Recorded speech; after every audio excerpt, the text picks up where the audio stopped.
Back to the Future 1985.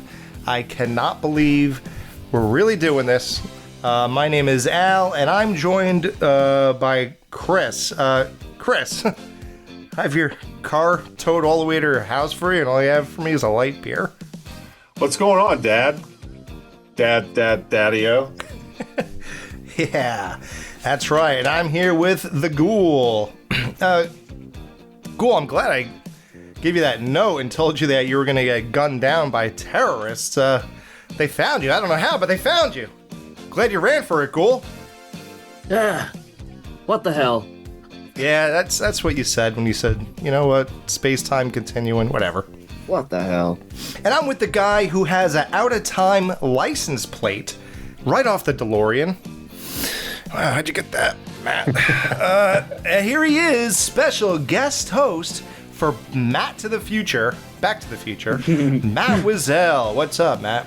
Hey guys, it's Mademoiselle if you're nasty. I'm just a guy standing on the toilet trying to hang a clock, man. Wow, is the porcelain wet? Gotta be careful. Yeah, it's actually covered in shit.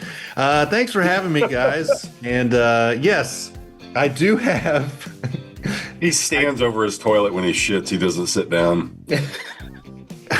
It's too low to the ground. I do have an out-of-time license plate, courtesy of Alex. You gifted that to me years back. But 10 years ago, right? Shit. Nice. Mm-hmm. Yeah. So, Matt, would you say is this like one of your favorite movies of all time? Well, yeah, probably, because it definitely started my love for time travel films, and Have you seen it at least 15 times? At least, you know. Probably more than that, but yes, at least 15 times, definitely. What's interesting, so this is like one of Matt's favorites of all time, and so is Friday too. So it's strange that, would you say that you watch mainstream normal movies more often than you watch horror movies, and that's why Friday may have got 15 views and this probably in reality got 35, 40? Yeah, I mean, I guess it's probably, my life is probably 40-60 when it comes to horror films, and then non-horror films, I would guess. Yeah. Right. So, yeah, I would say the same thing. Yeah. Well, yeah, guys, this is the 40th anniversary, and we didn't even mean to do that, right? I don't think we all discussed that part. But oh my God! No, yeah, you're right. So old. Yeah, we all, well, not Ghoul, but the rest of us all probably saw this a year or two, or the year it came out. Yeah, this came out in the summer of '85. Obviously, I remember seeing the commercials for it on TV and thinking it looked kind of dumb, so I wasn't really interested in it. But then it blew up and was like the most popular thing ever. So as soon as it came out on VHS, I rented it and fucking fell in love with it immediately. Right. This is another one that my parents, or my dad, dubbed on his VHS tapes back in the day, so it was just always in our house. I'm calling the authorities. Busted. He even dubbed that part that warned you. Matt, what was your introduction to this? Yeah, it was a home video. It was a family rental. I guess that would have been like a year later, so in like 86. Yeah, I was 8 years old, probably-ish. And yeah, I just fell in love with it immediately. Like I said, the time travel aspect really drew me in, and I just loved that. I don't think I'd really seen too many time travel things up until that point. Yeah, what was there at this point, time travel wise, when this movie came out? Like Terminator. H.G. Wells, The Time Machine. That was an old movie. Yeah, I never saw that. Now, Ghoul saw this. He only saw it 25 years after it came out, right, Ghoul? I don't know. I'm trying to think. I don't remember the first. I feel like this is just one of those movies that like was just always like there, if that makes sense. You know what I mean? Well, it was for you. Like, yeah, right, you know. But I watched this a lot when I was a kid. I haven't watched it in a while, but watching it for this made me realize like this movie really fucking matters. Like, there's a lot about this that I'm like, I'm happy that I'm revisiting this as a quote adult now because I realize like, and then this is why I'm so excited to go through the next two because I haven't watched them all in like maybe I don't know 8 or 9 years. I'm guilty of that too, and that's a shame because I used to watch this movie like 3 times a year for like 10 straight years. That's the thing. It's one of those ones you see it so much after you see it once and then you rewatch it multiple times and then you just get it or you like know it like the back of your hand. So then you don't have to watch it for a while. Yeah, then you start figuring, well, let me watch something else. Right, and then that becomes 3 to 4 to 7 to 10 years, and all of a sudden you're like, what the hell am I doing? Exactly. Yeah. Ghoul, did you just refer to yourself as an adult? Unfortunately. Yeah. Although, oh no, I would say as a 31-year-old child. Stupid. Most adults live in their parents' basement. I don't live in the basement. He dwells in the basement. He lurks. That's his lair. I thought you lived under the bed. Yeah. See, Matt's the only one who has consistency here. He knows. Yeah. Yeah, and it's funny, movies like this you've seen so many times, there comes a point to where you stop revisiting them because it's almost like if you want to watch them, they're so fucking embedded into your brain, you can almost just sit there and watch them in your head. Yeah. Yeah. It's crazy. I think that's what happened to me. Yeah, it's like we were talking about recently with like when I said how much I listened to those Banana Laser commentaries. Like on all the Friday or most of those, I don't even have to watch the movies. I know exactly what you guys are talking about just by listening. Like because I've seen those movies so much. We were good. We were so good. Oh man, glory days. Yeah, the glory days. God, I had this. I had dubbed this off of television, I believe, and so Also one of the illegal. things I remember, kind of like the original Star Wars, is like I remember every single commercial break where it is in the film. Oh, nice. So even watching it on Blu-ray, I'm like, oh yeah, commercial right here. It's so weird. Yeah, there's a lot of movies that I was like that when I was a kid, and I watch it now. I'm like, boom, commercial. yeah, like Wizard of Oz was one. Yeah, Like like, after the line runs down the hallway, when he and jumps out the window. Yeah, we talked about that on the show. Yeah, every year, same thing. Commercial, boom. So this movie is a big deal. Robert Zemeckis, writers directed it. Writers Robert Zemeckis and Bob Gale. Bob Gale kind of is his brainchild. Starring, now this is all important, Christopher Lloyd, Eric Stoltz, Leah Thompson, Crispin Glover, Tom Wilson, Claudia Wells, Mark something. Oh, Dave McFly. I feel like I know him from something. So it's weird to have this boy with a mutated, bloated, elongated face as the main actor, along with Doc Brown. Strange, right? Because when he went to a funhouse mirror and he looked normal at that one scene. Well, back in 1985, retards were all the rage. No, I joked with these guys. I said, I wish Eric Stoltz was still in this movie. I just didn't add the part where I wish he was exactly the guy from Mask, though. Rocky Dennis. I want Rocky Dennis. That makes more sense that you say that now, because you texted us and you were like, here's my hot take. Eric Stoltz should have remained in the movie. And I was like, what? But Are you not now you're saying as Rocky Dennis. Can I also ask another question? I didn't want to say this via text because I could. So Alex, your like sarcasm sometimes doesn't translate very well via text. So I don't know if you're being serious or not. Because so when you sent the picture of Christopher Lloyd from One Flew Over the Cuckoo's Nest, and you were like, in case you didn't recognize him, and are you being serious? Well, you guys never really talked about the asshole in me wants to say, "Are you being serious, dickface? You think we would not recognize him?" I was waiting for Chris to say something, and then I was like, you know what? I'm just not going to touch it. No, that's what I was like. I was like, I'm just not even going to respond to this. Wow. See, Matt?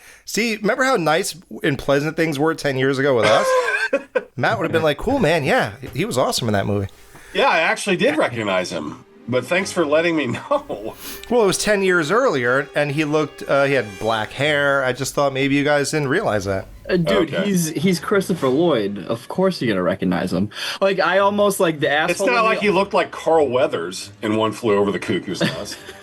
The asshole. Christopher Lloyd's in Cuckoo's Nest.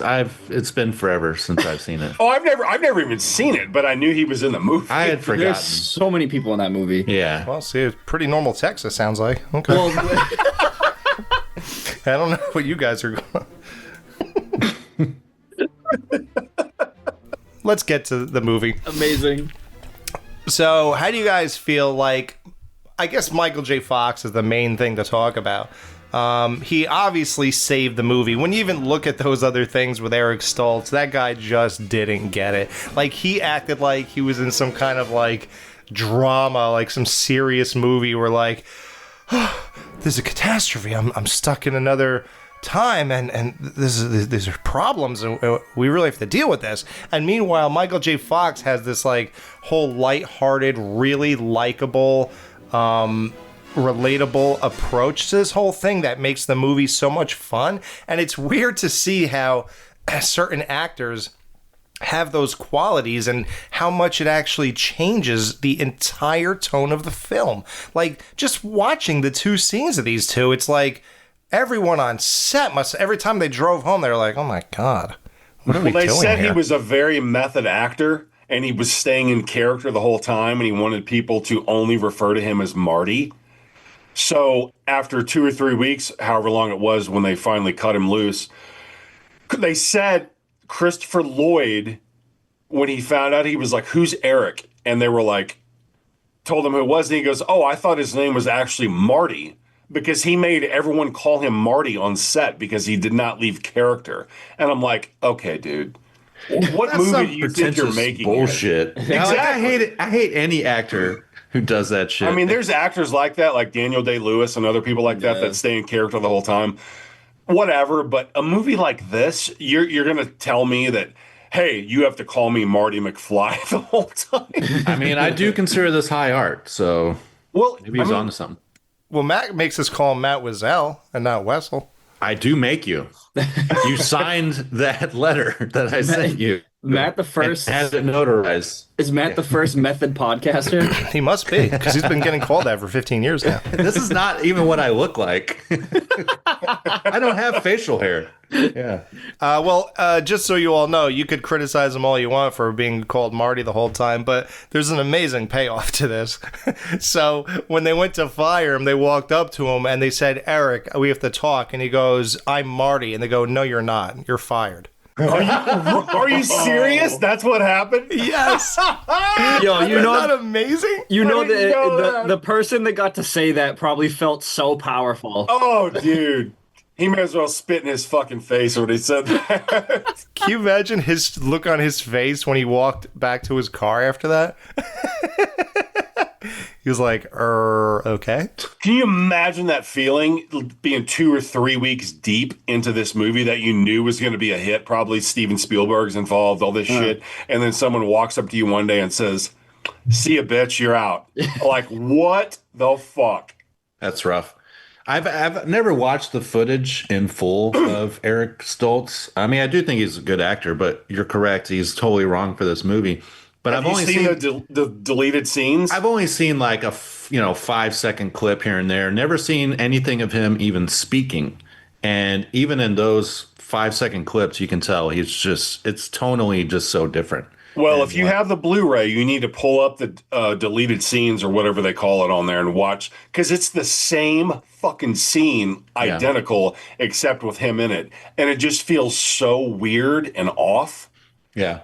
I don't know why I've never watched that. Like I was saying, I've never really watched. I've only seen a few of the Eric Stoltz things, but like, do you think like if they kept him for this whole movie, do you think there would be like a part 2 and 3? Like, do you think it would have?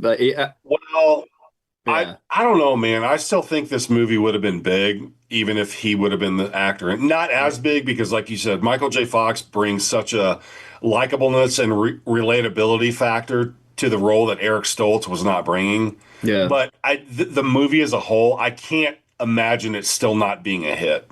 Yeah, I agree with that. And also for me, he's not even my favorite part of the film. It's Christopher Lloyd and Crispin Glover, pretty much. Well, yeah, but Marty's like the through line, though. Yeah. Without that steady, those other things, it might not play as well without that through line of Yeah, it's a clash of sensibilities. Yeah. And you got to remember, what makes them great is their chemistry with Michael J. Fox. You know, like Lloyd probably didn't bounce the same off of Eric Stoltz. You might not have liked Christopher Lloyd with Eric Stoltz. Right. Yeah, he might have been a little less eccentric with Eric Stoltz. And this is also this is well known, but just in case people listening right now don't know this is when Michael J. Fox was at the height of Family Ties, and it was like the most popular sitcom in America. And first they said he couldn't do this movie, the people that run Family Ties. Then they said, yes, he can do it, but he has to do it off hours. So he would shoot Family Ties during the day, then go and shoot Back to the Future at night until like 2 or 3 in the morning, go home, sleep for like 4 hours, go back, shoot Family Ties during the day, Back to the Future at night. Like, it was just this whole... I don't know if that guy lived through that shit. That's insanity. Just thinking about that. Jesus fucking Christ. And he was what, 32? How old and was he in this movie? He also did. I think he was 23.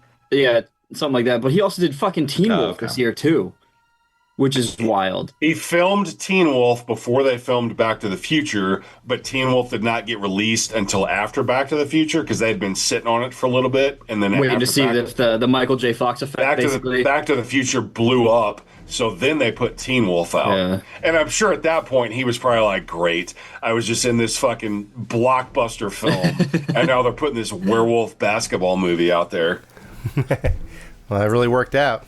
Yeah. Now, this movie, in 1985, it made $381 million at the global box office, which, if you equate that to today's dollars, Jeez. is $1.14 billion.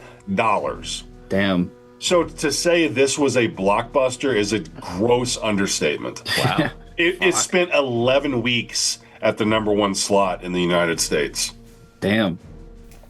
And if people don't know, when they did that whole thing at the end, the cliffhanger, that was actually just them capping the movie and wanting to do the flying car bit and all the other stuff. They weren't really going to do Back to the Future 2 when they filmed that. No, because when this movie was first released, and I don't know how you guys watched it, if it was on disc or streaming or whatever, when this movie first came out, when the end credits pop up, it's just the credits. But once they put the sequels out, and then they would re-show part 1 and re-release it like on DVD, at the end of the movie, when the credits came up, it would say to be continued.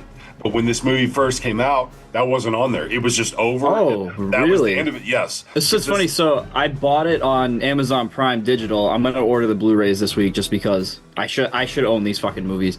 But it doesn't have the to be continued. Yeah, mine didn't either. They got rid of it again.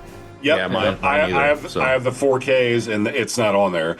Yeah. But for a long time, for a while, when the movie would end, it would say to be continued. I actually remember that from it being on TV. Yeah. Oh, Yeah. shit. Yes, that's what I'm saying. Because they're like telling you, oh, there's more. But when this movie first came out, there was no more. There was just this.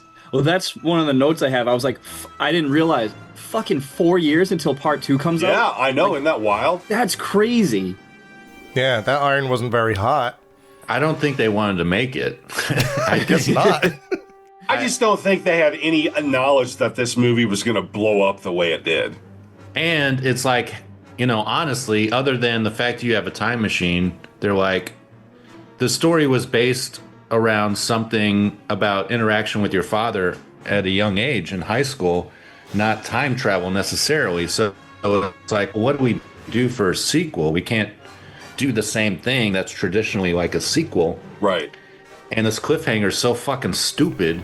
Something's got to be done about your kids. Yeah, like, I watched it twice before coming on here. And I watched it again this morning, and I'm just thinking, Doc Brown is in such a fucking hurry at the end to get. Oh, yeah, into he's the like future. maniacal. Yeah. Why is he in a hurry? You could put whatever time you want to get back. Dude, slow, pump the brakes. Yeah. I never thought about that. Stop. You He's keep like, shit, we have to hurry up and get back, even though I can Yeah. pick any fucking place I want to go to. What the Well, fuck and is also- the rush? And also, like, the whole thing, I didn't realize this because I just got done watching it the second time literally like an hour ago. It's so, this one, he needs plutonium to power it. But then at the end of it, Chris, you're already It's there. so advanced. It's so advanced now. Now he just needs trash. Apparently it can run on anything. Yeah. Beer, Banana, beer cans, banana peels, anything you want to throw in there, it will not use just as any fuel. beer though. It was Miller High Light. Life. Miller High Life. Miller High Life. Oh, was it High Life? Yes, I was gonna say Miller High Life, yeah. How but weird is yeah. that? They mixed Banana Laser and Tom Atkins together to get the car going. But I was just realizing that. I was like, wait, so this went from him needing the plutonium and getting literally gunned down for it, and then now it just runs on trash? Like, what the fuck? Well, yes, because but that's totally okay though, because he went 30 years into the future, and obviously the technology they had there, he upgraded his DeLorean. Now it flies, now it does this, now it does that, and then he was also put the Mr. Fusion on it. So now it's like, Okay, see, so that's the thing. Now when I watch part 2 this week, I'll have to factor that in, which is good. No, Okay, I know, but it's just funny because but it's as this movie, yeah. it's like he's digging through the trash looking. It's like he's looking for something specific, but then he just pulls out a almost empty beer can, pours the beer in it, throws the can in, throws banana peels in. Is there like an accepted list of stuff that they will run on? It has to be, and those just happen to be on there. Has to have caloric density or destiny, caloric destiny. Density. I just love how Jennifer was okay with all this. She had no shocked reaction to anything. She was just like, huh. And then Jump cut, she's right there with him in the cockpit. right. He runs out of the car looking like a mix between Ronald McDonald and the Hamburglar. Like this fucking weird outfit he's wearing, right? And those silver glasses. Absolutely. Like, what is he wearing? Is that what you have to dress like in 2015 or whatever? Like, that was out of this world. Nobody looked like that. And did he look like that in the second movie? Did he wear that fucking outfit in the second one? Yeah. Yes. Yeah. Wow. Yeah. I hope not for long. Yeah. I think the entire town knows Doc Brown as a fucking kook. He has a history. And so I just think she chalks it up to that, really. Kook, That's true. just like in Commando. Kook. I've seen this movie so many times. Like, at this point, like, this movie, like, these are experiences in my own head. Like, when I watch this, it's not like I'm watching a movie. It's like I'm watching my past. Like, that's how many times it's so ingrained. It's so weird, dude. Like, this all coming back to me. Because I watched it twice in the last 2 days. One for note taking and one just to get back to where I was when I was a kid, just to experience this. And my God, it's out of this world. So you mentioned Jennifer. What do you think about her as the leading, well, not leading girl, but as his love interest? Hot wise? Yeah. Oh, she's hot. It's funny you say that because when I was growing up, I never really thought that. Not that I thought she was like gross, but on this watch, I was really looking at her face and I was like, wow, that girl's like actually really pretty. Oh, she's beautiful. Yeah, she really is. I'm realizing now too that I know the discussion between replacing her is like I'm realizing now replacing her in part 2 is not a good idea. No, but they were stuck because of the stupid ending. And they even said they wish they never did that because now we have to base it about his kids and now we have to have Jennifer there. And that's why in part 2, they did nothing with her because they're like, well, I don't really want to, they didn't want to implement her. So I know, but I mean like replacing like the fact that it's Elizabeth Shue as her and not, what's her name? Claudia Wells or something like that. Yeah, Claudia Wells. Yeah, It's like- insane that they felt stuck with that ending. They're like, oh, well, we Yeah, have to do that. It leaves It's so like, why? much. well, why do you say that? What else would they have done though? One, they have a time machine, so they can literally do anything. But they could have started the movie. As if they were midway through some other Yeah. mission even, and then she was somewhere they else. did not have to start right then. Right. You know, they could have started when they came back and been like, well, that was fun. Now now Doc and Marty just have to go on their own adventure, you know, and Well, that was fun. I'm glad your kids aren't going to get nose rings anymore. are they like, could they just not write for women? It's like, you can't have her do anything. It's like, It's like if you can't figure out what to do with a character in a sequel and you have to basically fridge them, put them on a bench the whole time, then do something else. Like, can't you do something else? I was gonna say, yeah, it's like normally like the in these types of movies, like the woman character usually has like a B plot. Well, Lorraine had a B plot of incest in this movie that they wrote pretty well. Yes, she did. Yeah. Yes, she did. Yeah, that's all they could write, incestual women. Yeah, I was gonna say, but the fact that they couldn't like do something else in 1989, like that's kind of wild. Here's the thing, though. I'm glad they kind of benched her, no pun intended, because I couldn't look at Elizabeth Shue very much. She looked like a fake version of Jennifer because of she's her clearly hair. she's got a wig on. And her delivery, it just felt so off. And that's nothing against Elizabeth Shue. No, she's wonderful. She's just trying to recreate this character that she had no part of in the beginning. Yeah, and she's so established at that point in time too. So it's like you can't like unsee like because at this point she had already done Karate Kid and what's it called? Babysitter. Yeah, Adventures in Babysitting. Yeah. Which there's another tie to that movie in this movie later on. We'll get to. Yeah, wild. But yeah, I love Jennifer here, and it's a shame her mom got cancer and stuff. But is that okay? I was getting ready to ask. Is that why she wasn't in this? There had to be some legit reason why she wasn't in this. Yeah, she had to take care of her mom. She thought okay she'd be gone soon. So, which is very noble. It makes you like her even more. Yeah, Christopher Lloyd in this movie. There's a million things to talk about with him. I guess the first one is, I guess I should mention, I just turned 46 a couple of weeks ago, and I don't know how to handle the fact that he was 45. Is that right? Yeah, 45. Well, he does have old age makeup on, and that's clearly not his hair. Yeah, in either time. Yeah, he's a cartoon character. Slightly different color, but not really that much. It's like tan. He's like blondish. Yeah, well, and you can see too, like, so I saw the version I rented on Amazon streaming is the 4K Ultra HD, and I noticed this mostly with Strickland, like the that turkey neck he has. Yes, exactly. Oh, it's ridiculous, dude. Yeah, that's how you can tell it's makeup because growing up, obviously, when I saw Christopher Lloyd still like doing things like actively posts like 2005, I was like, you couldn't believe he's alive. Yeah, I was like, how old is this man? And then I was realizing, like, growing up, when IMDb came along, I was like, oh, he was only like 40 whatever when he did this. Amazing. Yeah, because when I first saw this in like '86, I thought he was a fucking old man. My brain wasn't going to like, oh, wigs, prosthetics, all that stuff. I just thought that's how that guy looked. So I thought he was an old man. It's the same thing as Max von Sydow in Exorcist. Yeah, definitely. That is a fucking fantastic example because he legitimately looks like an old man in that movie. Yeah, and he was like 41 or 42. Much better makeup. He did end up being in a Star Wars movie 10 years ago. Like, he just died like 3 years ago or some shit. Like, are you all realizing what this means? Do you know what this means? It means this damn thing doesn't work at all! No, but do you know what this means? No. That, let's just say if this was reality, in 1985, Doc Brown, if they went back to 55, he would have been 15 years old.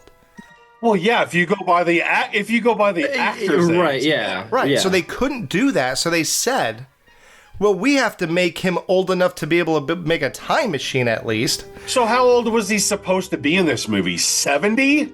And then he's supposed to be like 40? Yeah. Wow, I never even really gave that much thought. Yeah, if you think about shit, now that you think about it, fuck. That's what they did. Yeah. They made him look like a 70-year-old kook. I just want to say kook again.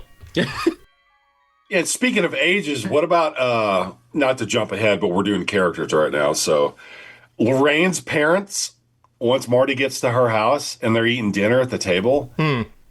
Did you look up their ages? The mom and the dad? No. Lorraine's parents? Okay. Want to play the guessing game? You can picture let's what do they the look like, guessing game. right, though? Yeah. Okay, so how old, not just legitimately looking at the way they look in this movie, how old would you guess the father to be? Oh, he's in like 50, in real life. He's like 55. 55. Yeah. 44. Jesus Christ. And the mother? I would say 50. 47. 40. Wow. She was also the mom in Gremlins. Yeah. Yep, she was cool there. But yeah, the dad Yeah, was she's some badass shit in 44. Gremlins. Wow. It's cigarettes, man, right? Isn't Alec- it all go back to cigarettes? Yeah. People smoking. Also, I know this is like an off character that we don't even really need to talk about, but the old man Peabody. Did you just say Peabody? Peabody. Puberty. Peabody Peabody? Bobbity Boo? Peabody. Yeah, Peabody. Old Mr. Peabody. Oh, damn. You guys say Peabody? Peabody. You guys Peabody say is great, Peabody. That's We what they say say in the Peabody? movie, Peabody. Well, there's a town in Massachusetts called Peabody. Oh. Is it spelled the same? Yeah, it's spelled the same, but everyone calls it Peabody. Peabody. Oh man, my What fucking the hell? my Massachusettsism is coming out. Shit.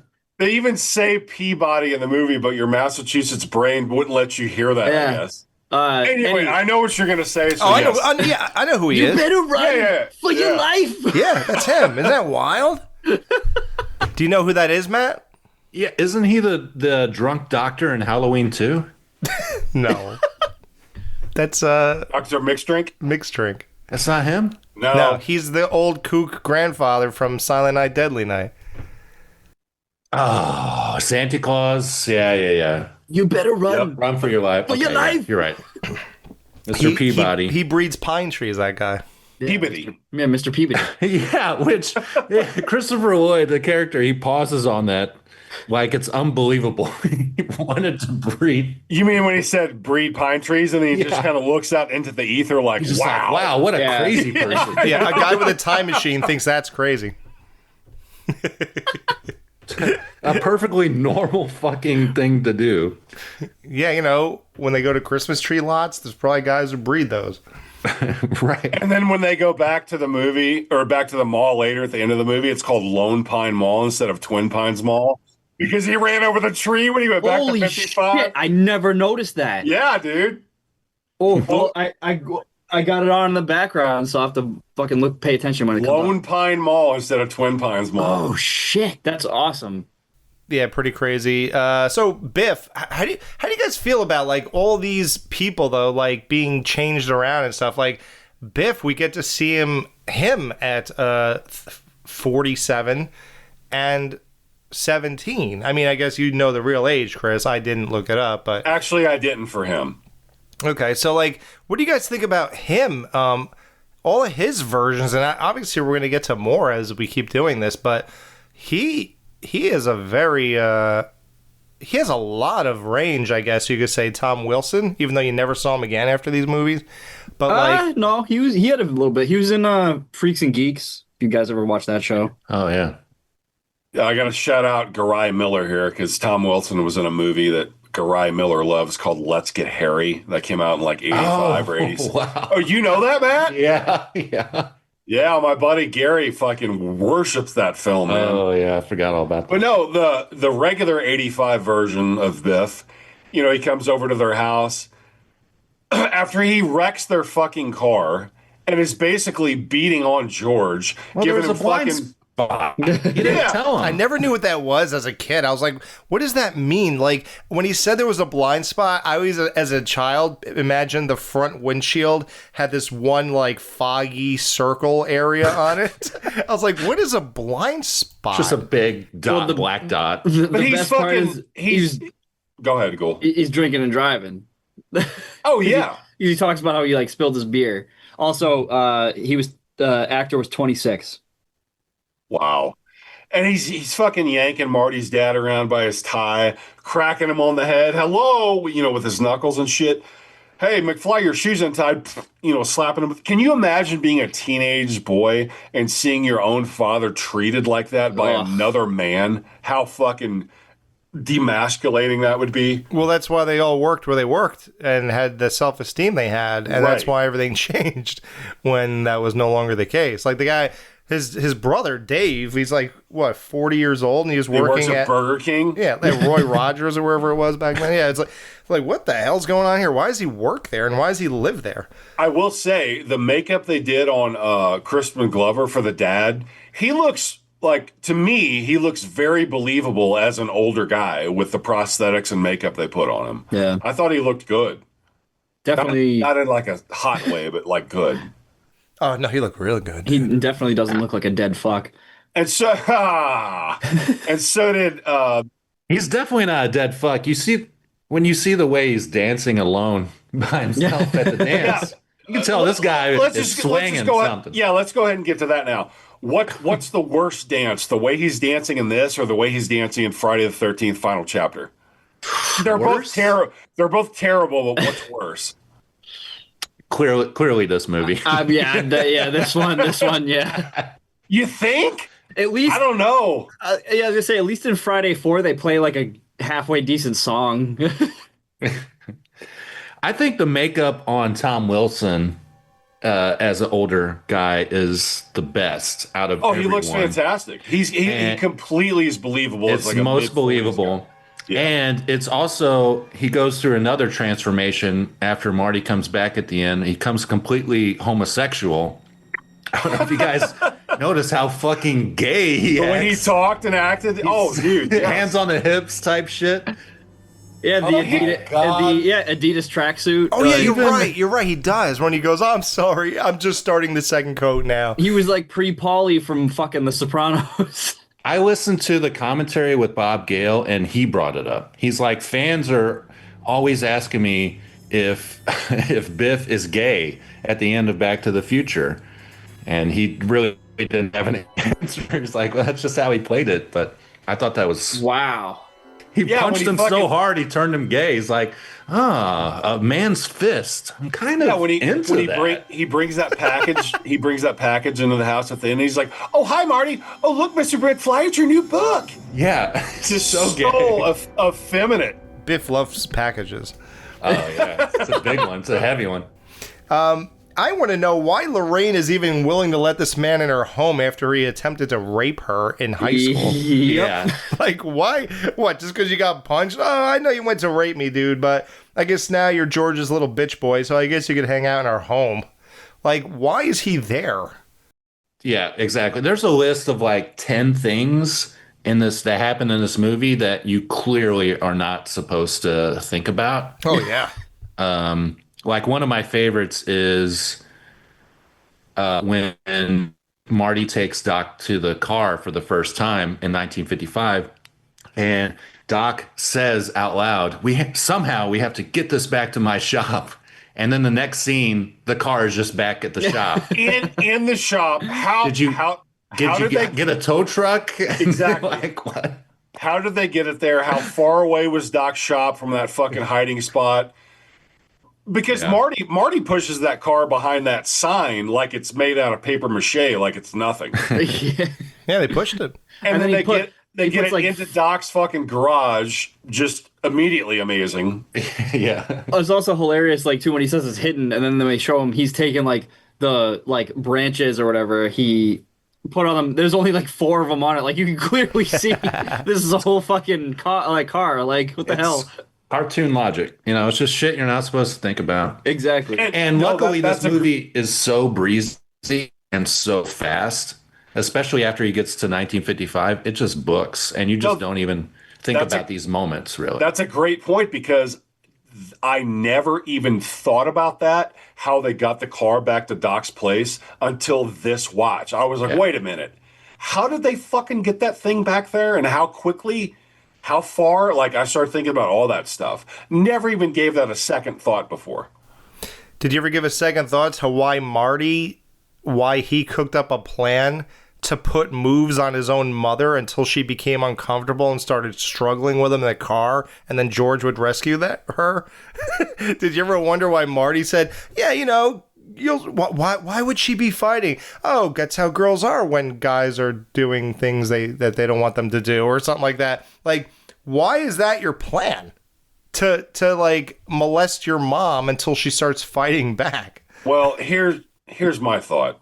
If you went back in time and you came across your 17-year-old mother and she looked like that and she had the hots for you, what would you do? Yes. The answer is Well, yes. I would entertain the thought. 100% I would Because make out with my she mom. will never know. You what? She will never. Yes. She My will mom never, looked good at that age. Coming on to me like that? Oh, yeah. I would at least make out with her and maybe see where it goes. God, imagine how fast you'd come. Knowing that was your mother. I mean, after you come back and you see her, it'd be weird, of course, but But she would have no clue that you were the son, though, or that you. How do they have no clue? that's Well, another thing. I know. He He yeah. looks That's- he looks identical. Obviously, 85 to 55, and at that point, by the end, she would have a memory of seeing quote Calvin Klein / Marty in 55, and be like, "Oh my God, this looks exactly like the same guy that I wanted to fuck back in 1955." He even gives them the idea to call a son Marty. She says, Right. like, oh, it's a good name. Yeah, Yeah. she waits to the third one to do it. She's like, the first one, it'd be weird if we called him Marty. Let's name him after his father. No, never mind. Let's call him Dave. And then we'll have another one, but it's a girl, so that can't be Marty. We're having another one. Like, how did they know they were having 3 kids? What if they only had 1 or 2? Then none of them would be called Marty. Yeah, They yeah, actually he's supposed to be banked the on youngest out idea. of all of them, right? Yeah. And here's another thing I know, Matt, is probably on your list. You're not supposed to think about. When Marty's looking at that picture of that vacation they took, why are the older kids disappearing before the younger kid disappears? Wouldn't the youngest one be the least likely thing to happen if this wasn't going to happen and Marty would disappear first and then the middle sister and then the older brother? Like, why is it going in reverse order? Wow, That's a fucking never good thought point. about that. And then that picture shouldn't even exist anymore. Yeah, you can't think about it. Right, because they're supposed to be uppity now. They write books, they have money, they have look at the stuff in their house. A totally different life, yeah. Yeah, totally different life. So why are they still on the same poor people vacation that they were on when they took that picture? Shouldn't the whole background have changed to the beaches of fucking Aruba or something or whatever, and everybody be different and dress better, looking better? And would they still live in the same house? No, and he wouldn't Yeah. be dating the same girl. He wouldn't be dating Jennifer. What are the odds of that? Right.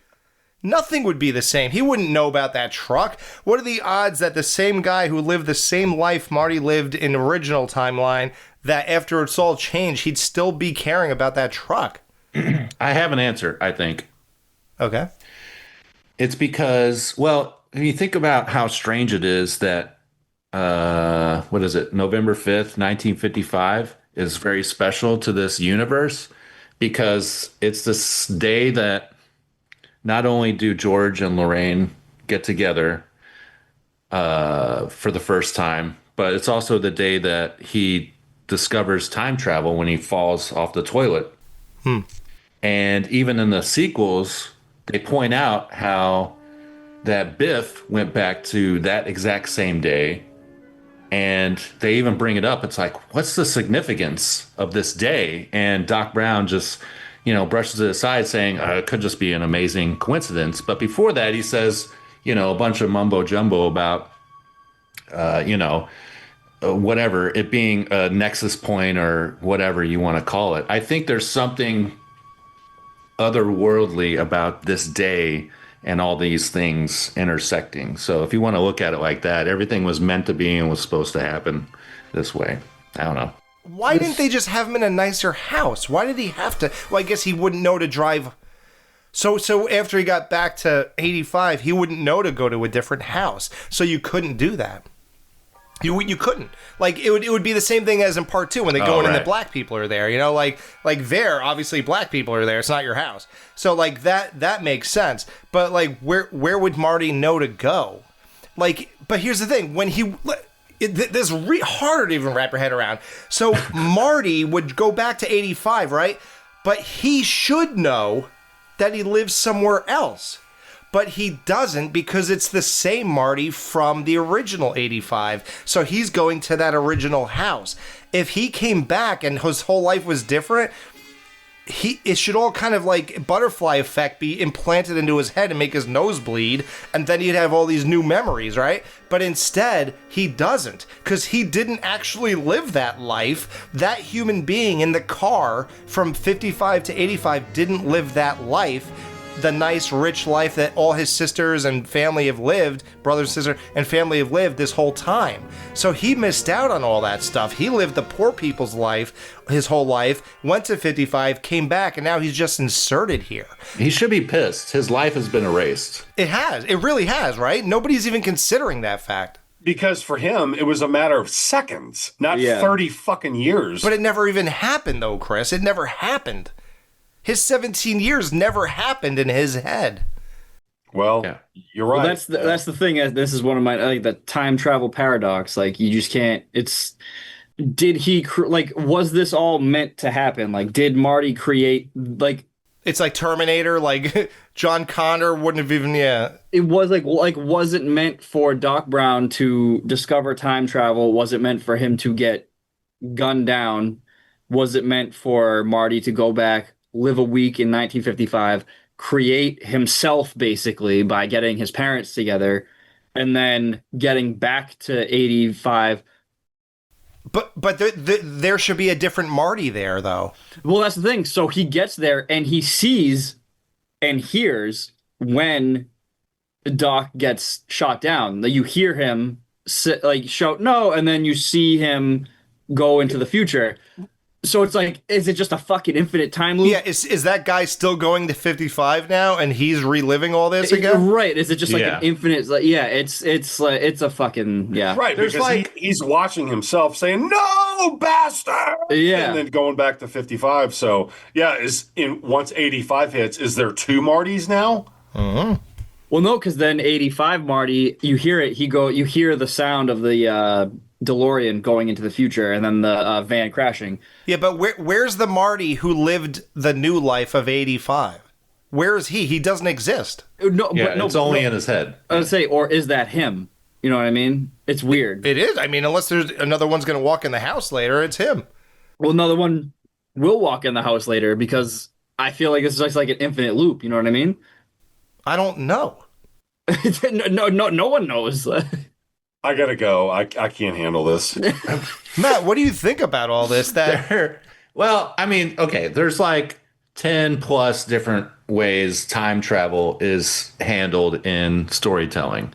And this is one where you can go wherever you want and change things, and things end up differently. There's also my favorite type of time travel storytelling is that no matter where you go throughout time and history, that was always how it happened. So if he went back to the past and changed something, then that always happened that way. The original timeline should have never existed with George, getting hit by the car. It was always Marty that got hit by the car. That's my favorite kind of time travel. This is not that. It's weird though, but it's like it can't be though, because she said he got hit. So that had to have happened first, obviously, right? So that they could give birth to Marty. So that's the weird thing. That's the hiccup in that kind of theory. It's like it can't be. Yeah, it's like, have you guys seen the movie Time Crimes? It's like a Spanish horror film. I highly recommend it. It's only 90 minutes. Look it up. It's an amazing little time travel movie. But in that movie, a guy witnesses a murder. Never mind. I can't get into it. I'll spoil it. If you guys haven't seen it, I'll spoil it. But that's a scenario where the story starts at one point, ends up going backwards, but that's the way it always happened. And it's kind of confusing to think about, but it's just that, because you got to think about it from your perspective. Your perception of time is always going forward, and that's it. Mm-hmm. Whether you're in the past or in the future, that is your timeline, and it always happened in that way. So you're when saying you affect the past, You're saying like in 1955 in this movie, when 1955 was playing out in real time, the way it played out for all those characters was always interacting with Marty coming back from No, not in this movie. No, no. okay, This movie okay. does not do that. Okay. That's why in the beginning at the 1985 they're talking about, she's an alcoholic, she's miserable because this guy's a fucking dweeb, and all this stuff. Yeah, she's drinking vodka straight This up. is a different version of time travel. Yeah. Okay, Yeah. well, I want to bring up a VIP of this film, and that's Huey Lewis. And the power of love. Matt, you're just too darn loud. Quite that. Do this again. The fact that he's in this movie and they're the Pinheads. I love that name of the band, of Marty's band, and they're playing his song, The Power of Love, that was just playing over the movie 2 seconds ago. And he doesn't like it. And that's why they don't get the gig. Is awesome. But you know also, what? I love their rendition of his song. The guitars and shit. It's way punchier. Mm-hmm. It's got a lot more heft to it. I like it. Yeah. I love how Huey Lewis just looks around left to right. Hold it, fellas. Hold it, fellas. Sorry, I'm afraid you're just too darn loud. Now, I can, as a 10-year-old, this is not me just saying this. As a 10-year-old, I knew who that was because the album Sports by Huey Lewis that came out in 83, that was possibly the first, but for sure one of the first 3 cassettes I ever owned. And his face was on the cover, so I knew exactly what he looked like. Wow. Yeah. Well, he was huge. And that album had like, dude, 4 or 5 top 10 singles. Yeah, exactly. Yeah. Yeah, he's great. I love Power of Love. I love this in other Time. song. Gotta Yeah, get yeah, back that's in good too. Back in Time's good, but Power of Love is fucking amazing. Better. It's better. Oh yeah. Yeah. I will say this though. This might be unpopular. You guys might get mad at me, but Marty's guitar work kind of sucks. Like, You mean his acting, the way he does it? no, even his characters playing, like, and with the black guys or whatever I don't know their band's name. Sorry. Reefer Addicts. Yeah, the Reefer Addicts. When he's playing with them and he's doing the solo, even before he gets crazy and is on his back and just gliding across the stage and all that, even before that part, it wasn't really the solo or whatever he was doing, the riffing, he wasn't really sounding that great over that music. Like, it's weird. It should have been really great and then just still too much for people, but instead it was kind of not even fitting that well. Are you talking about when they're playing Johnny Be Good? Yeah. See, I think it sounds great. I'll be honest. Yeah, I really like that. I thought Michael J. Fox nailed the performance the way he did Chuck Berry's, what do they call it, the duck walk or something like that, when he's got his legs stuck right in front of him. Oh, okay. And then he goes like fucking off the rails, sliding around, kicking the speakers over and all that shit.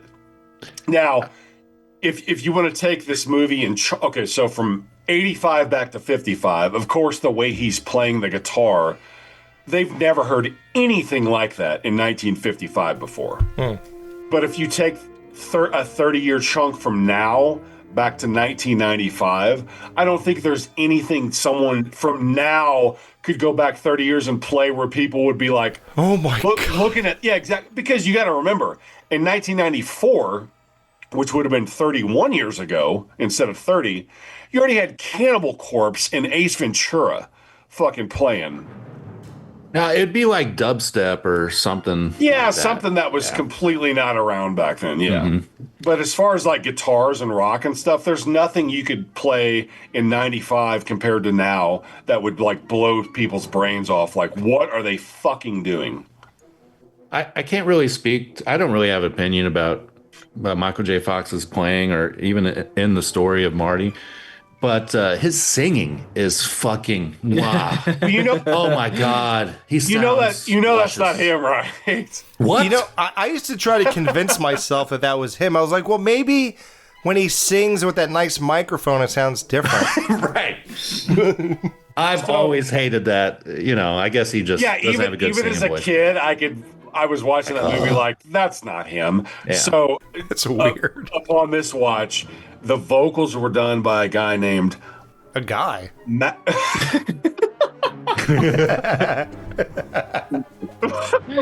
The vocals were done by a gentleman named Mark Campbell, and his group was called Jack Mack and the Heart Attack. Was the real band that played that. Fuck yeah.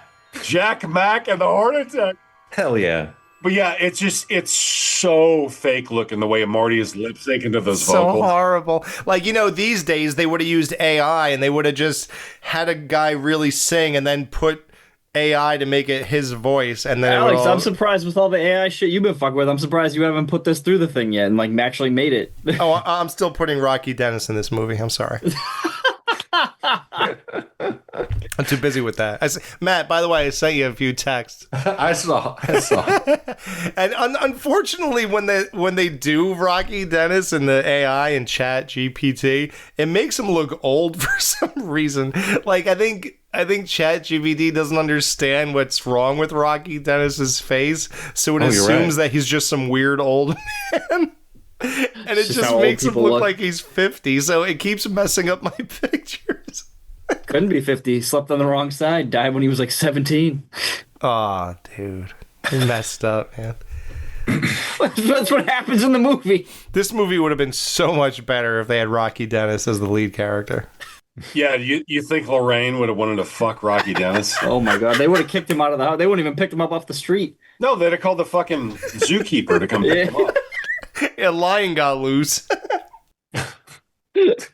God. Speaking of fucking, this movie is rated PG. I didn't even think about it until last night. Yeah. I'm like, it makes sense because everything was PG or R. You know, PG-13 had just been introduced a year before this movie came out. It's like nowadays PG doesn't even exist. Like I can't even imagine something being rated G even. Yeah, I was going to say, nor does the rating so G. skewed Everything now. that comes out now is either PG-13 or R. Yeah. Right.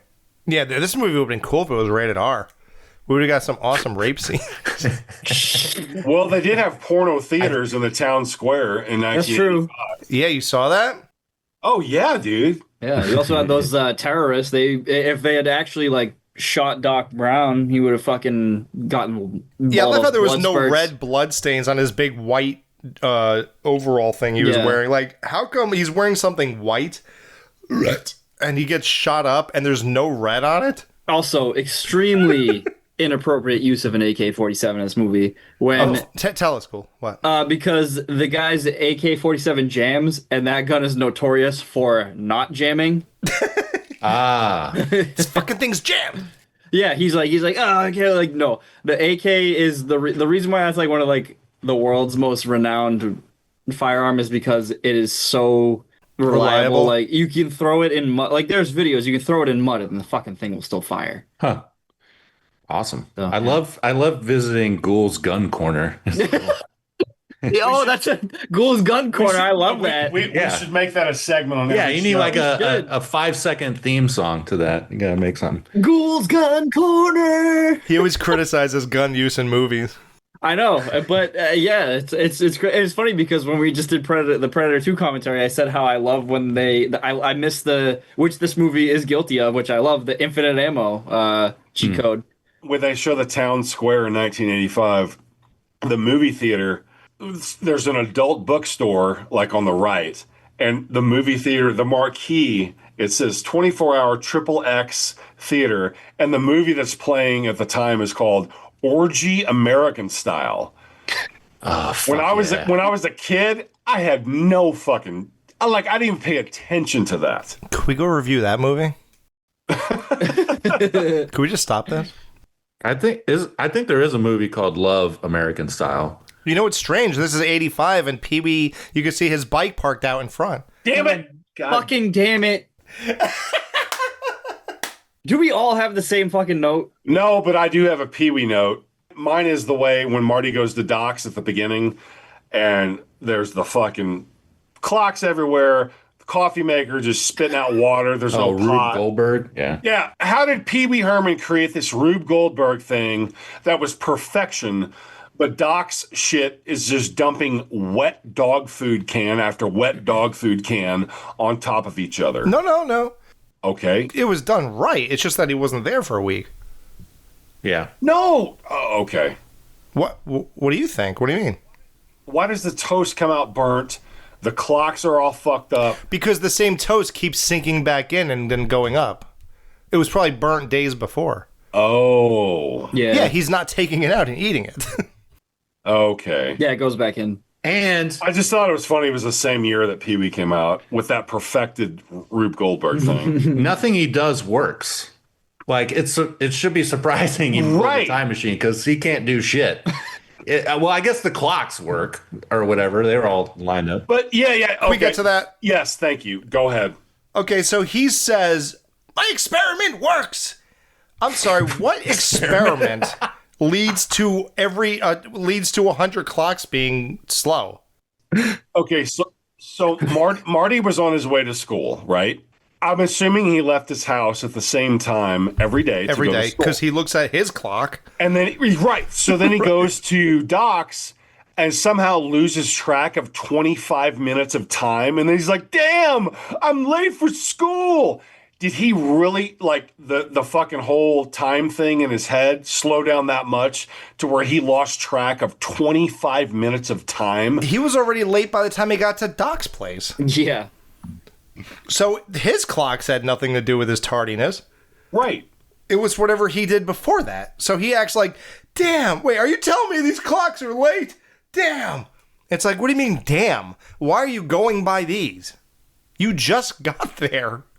How could you be going by it? As a boss for almost 2 decades, the amount of excuses that people have for being tardy is without end. So people cannot stop being fucking tardy. It's like a personality trait to some people.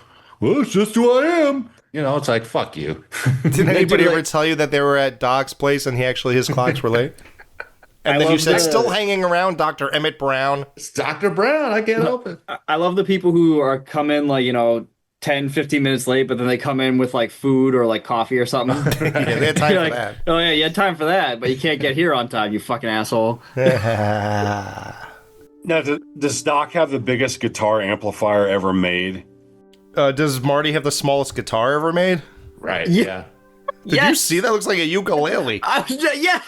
Fuck. God damn it. Did you see his guitar? Take a fucking look at that next time you watch this movie. Hey, it's the 80s. It's like a fucking rock band guitar. Oh, yeah. Or Guitar Hero. Yeah, Guitar Hero, yeah. Like, It's bizarre. I didn't think about this till just now, and I hate these types of theories, but what if Marty died by the subwoofer and the rest of the film is just his death dream? Like Lucio Fulci fever dream? And it never actually happened because time travel isn't real. Wow. Like somebody probably has written that up about this. And would you really turn every dial up to 10? What an idiot. And you're 5 feet in front of it. I was gonna say, you think that would sound good? The thing is bigger than he is. Like that's what I'm saying. It's the biggest fucking amplifier ever known to human. That's even bigger than like Slayer's amplifiers. Dude. Moron. There's no reason for that in that little room. And listen, again, I never thought about this. What was that room? Is that the entirety of Doc's house? Is that where Doc lives? Yeah, it's the garage. Now that you think about it. It's the garage because his house burnt down. If you see the paper in the beginning, it says the house burnt down. Oh shit! I never. And he even says I liquidated all my family's assets to do this DeLorean time machine thing. So look at you, Matt. That's a good thing we got Matt on here. Yeah, wow. Okay, speaking of not paying attention, how funny is it that when Marty gets to the mall and Doc's not there, then all of a sudden the truck lowers and he pulls out in the car? Well, there's no room in the back of that truck to even stand by the side of the car or open the doors. So he pulled it in, closed it, and then backed out for dramatic effect. What a theatrical bitch. I was just about to say, he's all about the theatrics. Wow. Never thought about that. Yeah, the doors wouldn't have opened inside of it. Even you a got- normal car, you couldn't open the doors. Yeah. I had never heard of a fucking DeLorean when this movie came out. I didn't either. I didn't know what. I thought it was something made up for this movie.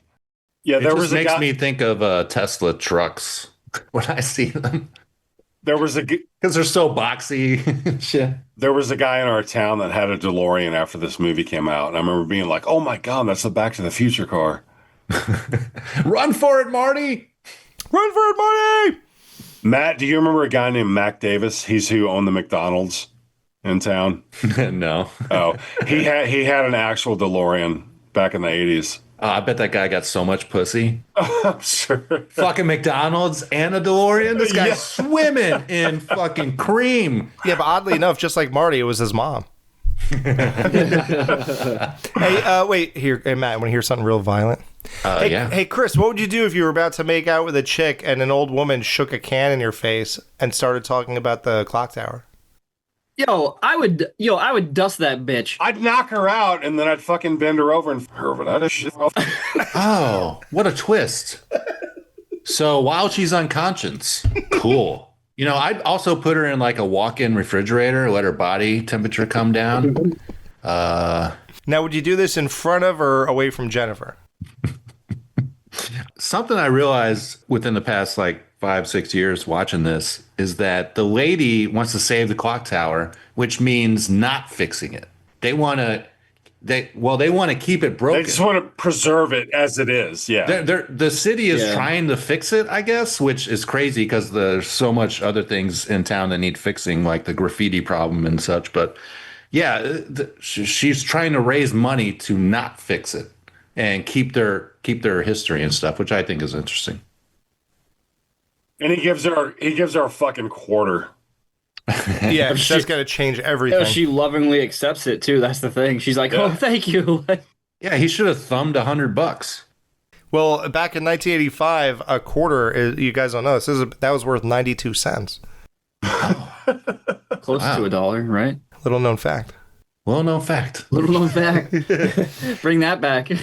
Hey, did you guys know that whole town square was a backlot at Universal, and it was used in so many other movies, like Monster Squad? Gremlins and other shit? Did you guys know that? Was it used for Monster Squad? I was gonna say I just thought of it, but yeah, I looked nothing up about any of this. I just went in watching this and whatever. But yeah, obviously as a kid, I had no fucking clue about that shit. It was only like maybe 10 years ago when I discovered that it was also used for Gremlins and many, many other films. Yeah. And then now when you know that and you watch it, it's like, oh my God, of course, that's the same fucking place. It seems so obvious, but yeah. I love backlots. You know, they don't they don't use them as much anymore, but I mean they do for television a lot. But yeah, I just love those kind of predetermined sets. You know, and, it's kind of like the Psycho House too. You know, that's on the backlot.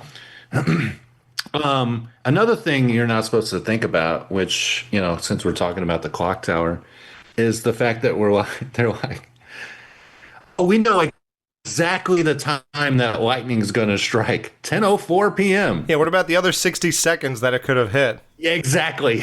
Like, how does he know which second? So precise. Yeah, there's no other hand. There's not a second hand on the clock. It's like, okay, well, you just got to go with it. If you're asking these questions, you're not having a good time. And this movie is a good time. You should just go with it. Or how about what powered the car before it hit the lightning thing, the band going across the street? What made it go? Because when Marty got to the 1955, it wouldn't do anything. He had to push it. What made it move to the point where it got to 88 miles an hour before it grabbed onto the lightning? Well, he slammed his head on the steering wheel. That's all it needed. Oh, no. All it takes. No, it was... Is there an answer? Because I don't really know. Yes, I have an answer. It was the power of love. So there's no answer. So I might have poked another hole in this? Like, and I'm not trying to, but I'm just, I really he says don't like know. the starter doesn't work, and Doc at the beginning says the car is 100% electrical. It needs the boost of the plutonium to do the time travel, but the car should be able to drive on its own. But it didn't, though. So just like a Tesla, they had to charge it in order to get to 88, and then I never thought about that. Yeah, but yeah. future, they had to get the 121 gigawatts of electricity. And yeah, something else about that scene at the end when he finally goes back to 1985. You saw Marty barreling down the street in that car, like flying, and Doc is still up at the fucking clock tower. Oh, He would not have enough time to hook up that metal cable, slide all the way down, pick up the things, plug them in together, because Marty was smoking down there. He was fucking flying. He would have been at that spot way before Doc had a chance to even get down there. Is it sad though that like even watching that scene of like the unplugged thing and him trying to beat the like time like still gives me fucking anxiety to a degree? No, it's that's great. what I mean. It still does, even though it's like we know how this movie's gonna end, obviously, but it still keeps me on edge. When It's I'm like, edited very well. Yeah. Oh Yeah. there's a million movies like that for me. Yeah. You know what's going to happen, but it's like holy shit, you get like Yeah, like when I watch Titanic, I always think they're going to actually steer away from it whenever they reverse the engine. that's true. That's amazing. Well, it's like if they made this movie now, he wouldn't have made it back in time. They would it would be like a doom and gloom ending, and it'd been like, nope, he's stuck here, and then he has to like do what's best. What if the lightning didn't strike till like 40 seconds later? Oh, true. Yeah. He would have just also. sort of hit the wire going across the road, and then Yeah. like been like, well, what happened? I'm still here. He still technically would have existed. It would just be like a weird like Yeah, what would they ever do? He would just live his life and die. yeah. Yeah. Those are also some of my favorite time travel stories where a person yeah. gets trapped in time and then like becomes their own father or something like Yep. that. I just love that shit. Let's think about that. So if lightning struck 10 seconds later in that minute, that means he just would have lived his life, died, and the Marty from 85, his parents would just think he's missing. Yes, but they probably, because this is 1955, so they So he would have grown up to be 47 by the time 30 more years went by. They probably would have started mucking around with, nuclear testing and stuff like that. So I'm willing to bet that they would have inserted themselves into, whatever, Oppenheimer was doing with creating the atomic bomb or something like that to get that energy or something, probably, which could have been a whole nother movie, really. Right. But if you think about it, he would have got George and Lorraine together.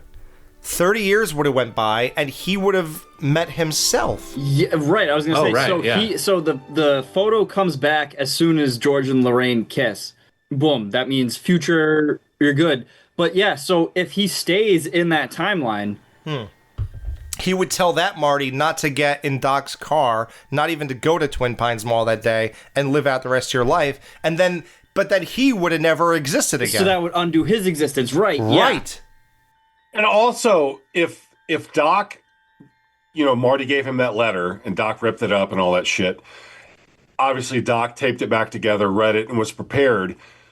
Wouldn't you, if you knew Libyans, well, that's another thing. People watching this movie now that are new to it, and they hear the term Libyans, Oh, they don't know what the fuck that means. I think it's Yeah. lesbians. Yeah, that was.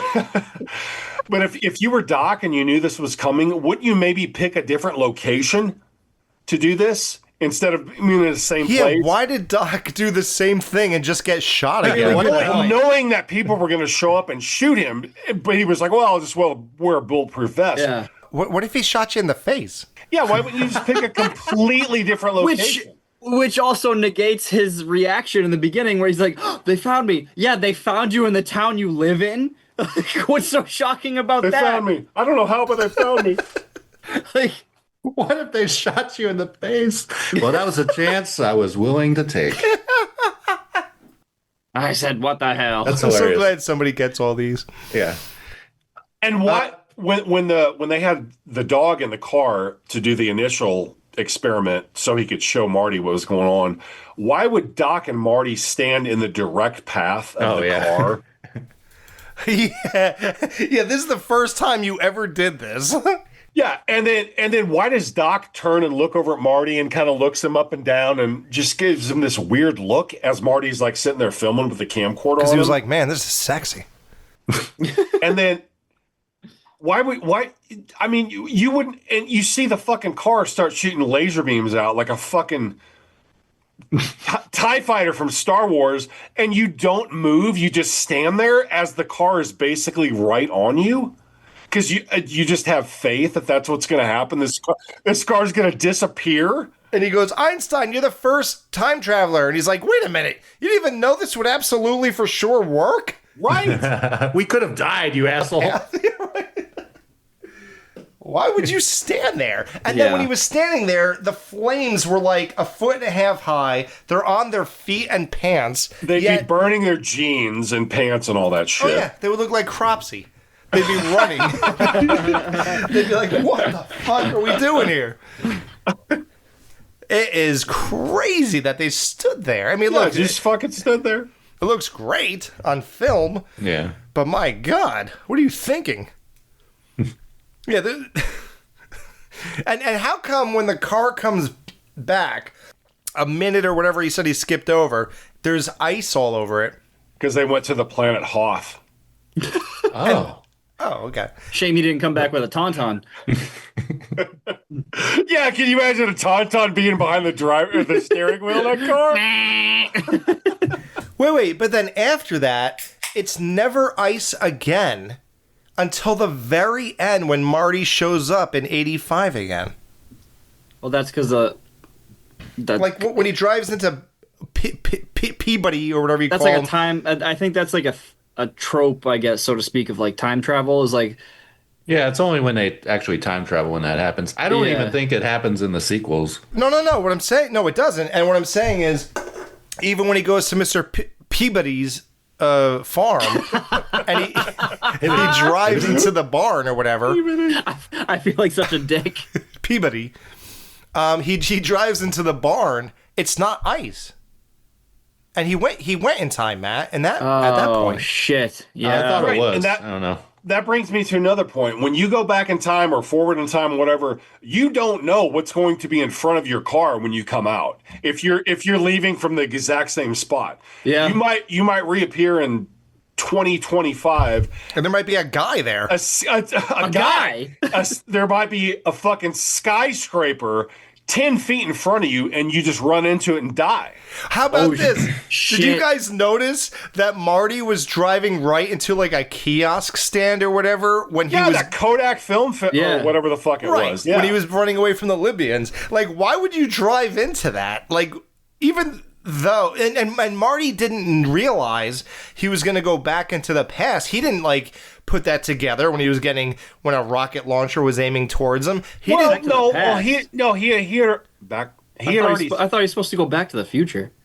No, to the past. It was set for November 5th, 1955. But he had already seen Doc do it with the No, dog. but I don't think he even put that together.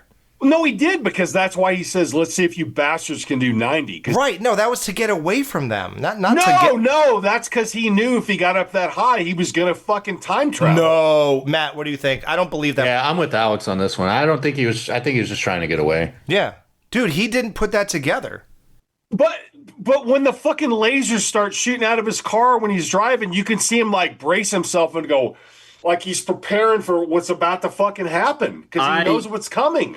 I was gonna say I think I'm with Chris on this one because he just saw it happen. How could he not know? And Because he's thinking about getting shot. What do you mean? yeah, He's but panicked. Doc literally he said 88 miles per hour, so he's like, let's see if you can do 90. He knows he's gonna jump forward and escape these bastards regardless. That's why he gets on a straightaway and starts fucking gunning it and says, "Let's see if you bastards can do 90," because he knows what's going to happen. Exactly. Wow, that's amazing how people see things differently. Wow. That's crazy. It's good though. I've never ever thought differently than that. I didn't think of it Just until like this... Michael Myers ate the dog. It wasn't a fucking metaphor. Could have been a skunk. He could have eaten a skunk. He was hungry. He was hungry. Now, could he have eaten a skunk, or are they saying a skunk ate the dog? Skunks don't eat dogs. I'm sorry. So you're saying he could have eaten a skunk? Well, I just think the way bracket says could have been a skunk. Maybe the body was so badly mutilated they couldn't tell if it was a dog or a skunk. As we saw in Halloween Kills, I just think that Sheriff Brackett was a fucking idiot.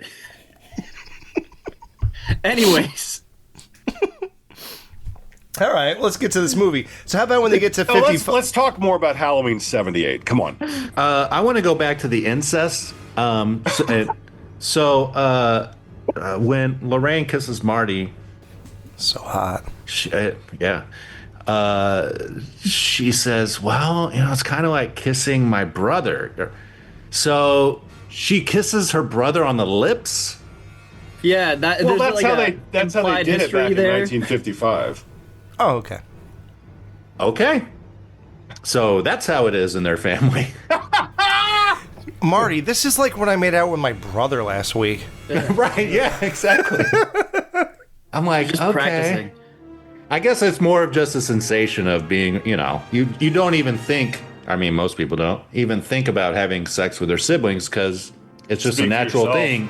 It feels strange, but yeah. So, but when you say strange, do you mean hot? Like good strange. Yeah. Okay. Yeah, like strange, like I'm erect. Yeah, like tame and strange. Why was that kid jumping with roller skates on? Do people do that? He had spring shoes. Oh. Yeah, which I did not know were a thing back in Yeah. 1955. God, Yeah, it's man, they must funny. have been so fucking bored back then. Can you imagine that was exciting? I would do that for about 3 feet and be like, okay, get these Yeah, fucking I'm things They off. also had the hoop with the stick. It just moved down the street. Yeah, I love it when he gets back to 1955 and they're playing Mr. Sandman just like they did at the beginning of Halloween 2 and at the end of Halloween 2. Yeah. Yeah. Matt, you remember that part, right? when they Earth Angel, it's like the first time I've ever heard Earth Angel in my life, and Oh, God. This movie's... that's all it is to me. Yeah. yeah, exactly. Is there That song is just this. is there a song? Also, first of all, I gotta say, I love how Alex's casual reaction to the Halloween 2 reference is always just, yeah, nowadays. Yeah, I'm not going to get into it no more. Yeah. If you hit a kid with your car, would you put him in your daughter's bedroom or would you bring him to the hospital? And why were Marty's pants off? I guess she took them off. She took them Oh, off. yeah. Yeah, because she's like, quick, put your pants on. Yeah, she's And so fucking horny in this. I love her attitude towards him in this scene. You can tell she just wants to fuck his brains out. The way she talks to him, the way she looks at him, the way after she throws his pants at him, and then you can see her in the mirror, like the way before she leaves the room, she turns and gives him this look with a smile on her face, like, I'm gonna come back and fuck the shit out of you. As a prepubescent 8-year-old watching this the first time, all went completely over my head. Me too. Yeah. Oh yeah, me too. I just thought she thought he was cute or something. Now, yeah, what- exactly. Yeah. I should be able to speak to this, but I was only 9/10 years old back then. I guess purple underwear were a thing for guys back Yeah, then. I never wore those, and I'm in 2025.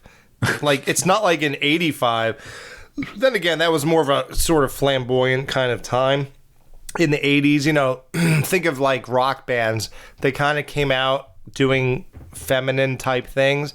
So like, but they did it in the name of Just glam rock. glam. Yeah. So I guess in the 80s, I could see a guy A guy. wearing violet underwear. And why would she think a man would write his name on his underwear? I think that was common.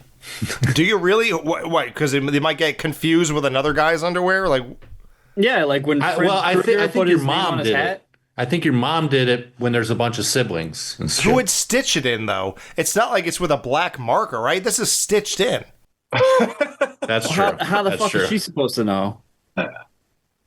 All she wants is that dick, baby. She Yeah, don't care. yeah, exactly. Because it didn't say Fruit of the Loom. She figured that was his real name. His name wasn't Fruit. Yeah, hey, fruit. Hey, fruit.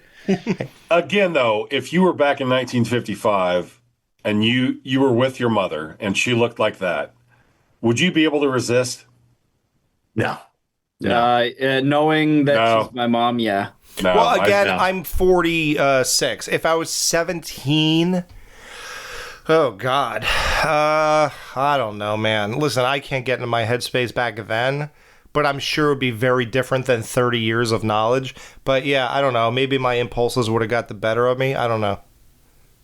It's 17. right. And like I didn't get laid tremendously a lot in high school. Like my jamming started like basically right out of it. My jamming. My jamming period was really at its peak. 18 to 20, 30, something. I don't know. Hey, here's a question: Did Marty enroll in the high school? Because Thank you. he's just going to the cafeteria. he just wandering shows the up. halls. So yeah, what did they think of him? Is he just some lurker, or is he actually like sitting in class with these people? Because they don't ever expound upon that. Yeah, and he tells Lorraine's family that his parents are out of town. And at the end of the movie, after George and Lorraine hook up, he's like, "Well, I got to be going, guys." And they're just like, "Oh, okay, that's fine. We'll never see you again." They're not like, "Hey, don't you live here? Like with your parents?" Well, they ask him. They say, "Will we see you again?" And he goes, "I guarantee it." Yeah, but why would they even? But why would they wonder he's not going to be there tomorrow? Though? Yeah, like why Yeah. are you leaving? Like Because what happened? he is the outsider. Yeah, Are you moving? What happened? yeah. We were just about to start a relationship in the back of your car, and now Right. suddenly you're leaving. I thought you went to the school all of a sudden, And everyone's okay with it. They're all like, starting all right, in well, October. Yeah. thanks for the advice, man. It's like, wait a minute, what? I thought you had a new best friend, George. You're not even wondering why he's leaving? Yep. No. He's got pussy now. He doesn't give a fuck. Isn't that funny? He don't give a fuck. And let's be serious. Would George McFly ever bag Lorraine, whatever her name is? No. Lorraine Bates. No. Well, It's so ridiculous. that comes into the whole time paradox thing, where if Marty wasn't there, would this have even happened? Well, yeah, love is lots of times determined by proximity to who you're with. And I True. guess if she had him in her room, there's no other one around. So she's putting the moves on everybody. And she put the moves on him, and they ended up hooking up. And she clearly regrets it later in life.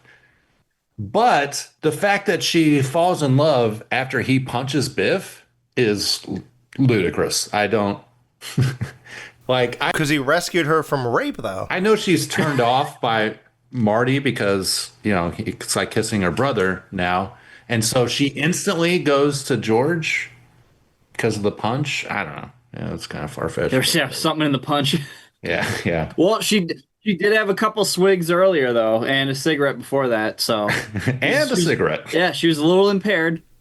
Hey, Matt, how panicked would you be if your jerk-off hand disappeared in the middle of a concert in high school? Would you be like, oh my God, where did you go? Like, that's like breaking up with your best chick, right? You're like, what do you mean my hand's gone? My hand? I need this for very important stuff. This is a big deal. Not writing, masturbating. That is a big deal. I'd probably just kill myself right then. Oh, yeah, your fucking hand disappeared. Yeah. Mm-hmm. How do you guys love it, like, when they kiss and he, like, erects on stage? Oh, Like, yeah. I'm back, baby. When Yeah. he just, like, props back up is amazing. Like, there were guys down there pushing his ass. A guy. Pushing his ass so he could just, like, erect it. It's comical. Yeah. The good thing about losing your masturbation hand, though, you'd be forced to use the other hand, which makes it feel like a stranger's. brand new. There It's you all go. brand new. Yeah, exactly. Yeah, and so I'm right-handed originally. Let's get into this. So if I'm using my left hand and going left hand, it feels weird because it's different contact of flesh. The whole stroke is different. on, Yeah. on a different. Yeah, so you got to like turn your arm around to do it on the other side. You got to strain. I got to like train for this. This might be something. Have any, not to be too intimate with the audience, but have any of us ever done that? Like, have you ever went to the left hand for that reason? Yes. See, I never did it because I know it just wouldn't stroke the same. Yeah, I think I bailed on it pretty quickly though. So this ain't I've only working. done it. I've only done it a couple times because, as Andrew Dice Clay so magnificently said back in the early '90s, it doesn't know all the moves. It's like a palsy hand. Did you get to climax with it? Well, I mean, yeah, I'm not going to stop. Be like having Mike J jack you off. Oh my god! No, I'll never do that again. Okay, thank you. Oh my god. So Lorraine's brother is from the Wonder Years. That's weird. And Pee-wee's Big Adventure. Yes. Yep. And Monster Squad. Yes. Hey, fat boy. Good job. My name Is Horace. Horace. Do you guys think that the only reason, the fun thing everybody likes to go to right away, it's always the thing. Why is Marty even hanging around with this old scientist, old man doctor? Like, what the hell is this relationship? How? And, this happens a billion times in these 80s types things. So, do you guys like the theory that the reason Doc hangs out with him is because Marty always went back to 55, and then when Doc saw him again in whatever year before 85, he recognized him from 55, and then they had a kinship instantly? Fuck, I never even thought about that. Never thought about that before, dude. I don't think that's the type of time travel that's in this movie, because at the beginning of the film, Marty going back to 55 hasn't happened yet. Right, I agree. But at what point in this movie, once they go back to 1985, would Doc realize, oh, this is the same Marty that I met back in 1955? When does that happen? Technically, by this movie's logic, the differences should be a lot bigger because they started another timeline. Right. Like they explain in the second movie, I think. But that is a pretty cool theory. Right, because why else would they be hanging out? Yeah. Why would a 17-year-old hang out with a, what are we saying, 70-year-old man? Yeah, He seems like a good time to me. I mean, the does guy's seem like a lot fucking of fun. crazy. Well, I guess Rick and Morty is the only real big parody of these two guys, right? Like, other than that... I'm pretty sure I don't watch that show, but I'm pretty sure I saw something recently that they actually voiced characters similar to Doc and Marty on that show recently. It started out as I think they did it on stage, and they used the Doc and Marty, and they just did Back to the Future characters. Yeah. But created different scenarios, and then once they were able to develop it for television, they switched it, I think. Do Rick and Morty pay these guys for this? Like, do they pay for the likeness or anything? Or do they do enough differences that they probably don't? I think it's too different. Yeah, enough similarities. I've seen enough of it that it's definitely very different. And the guy ended up being like a child molester, right? The guy. Yeah. Damn it, Chris.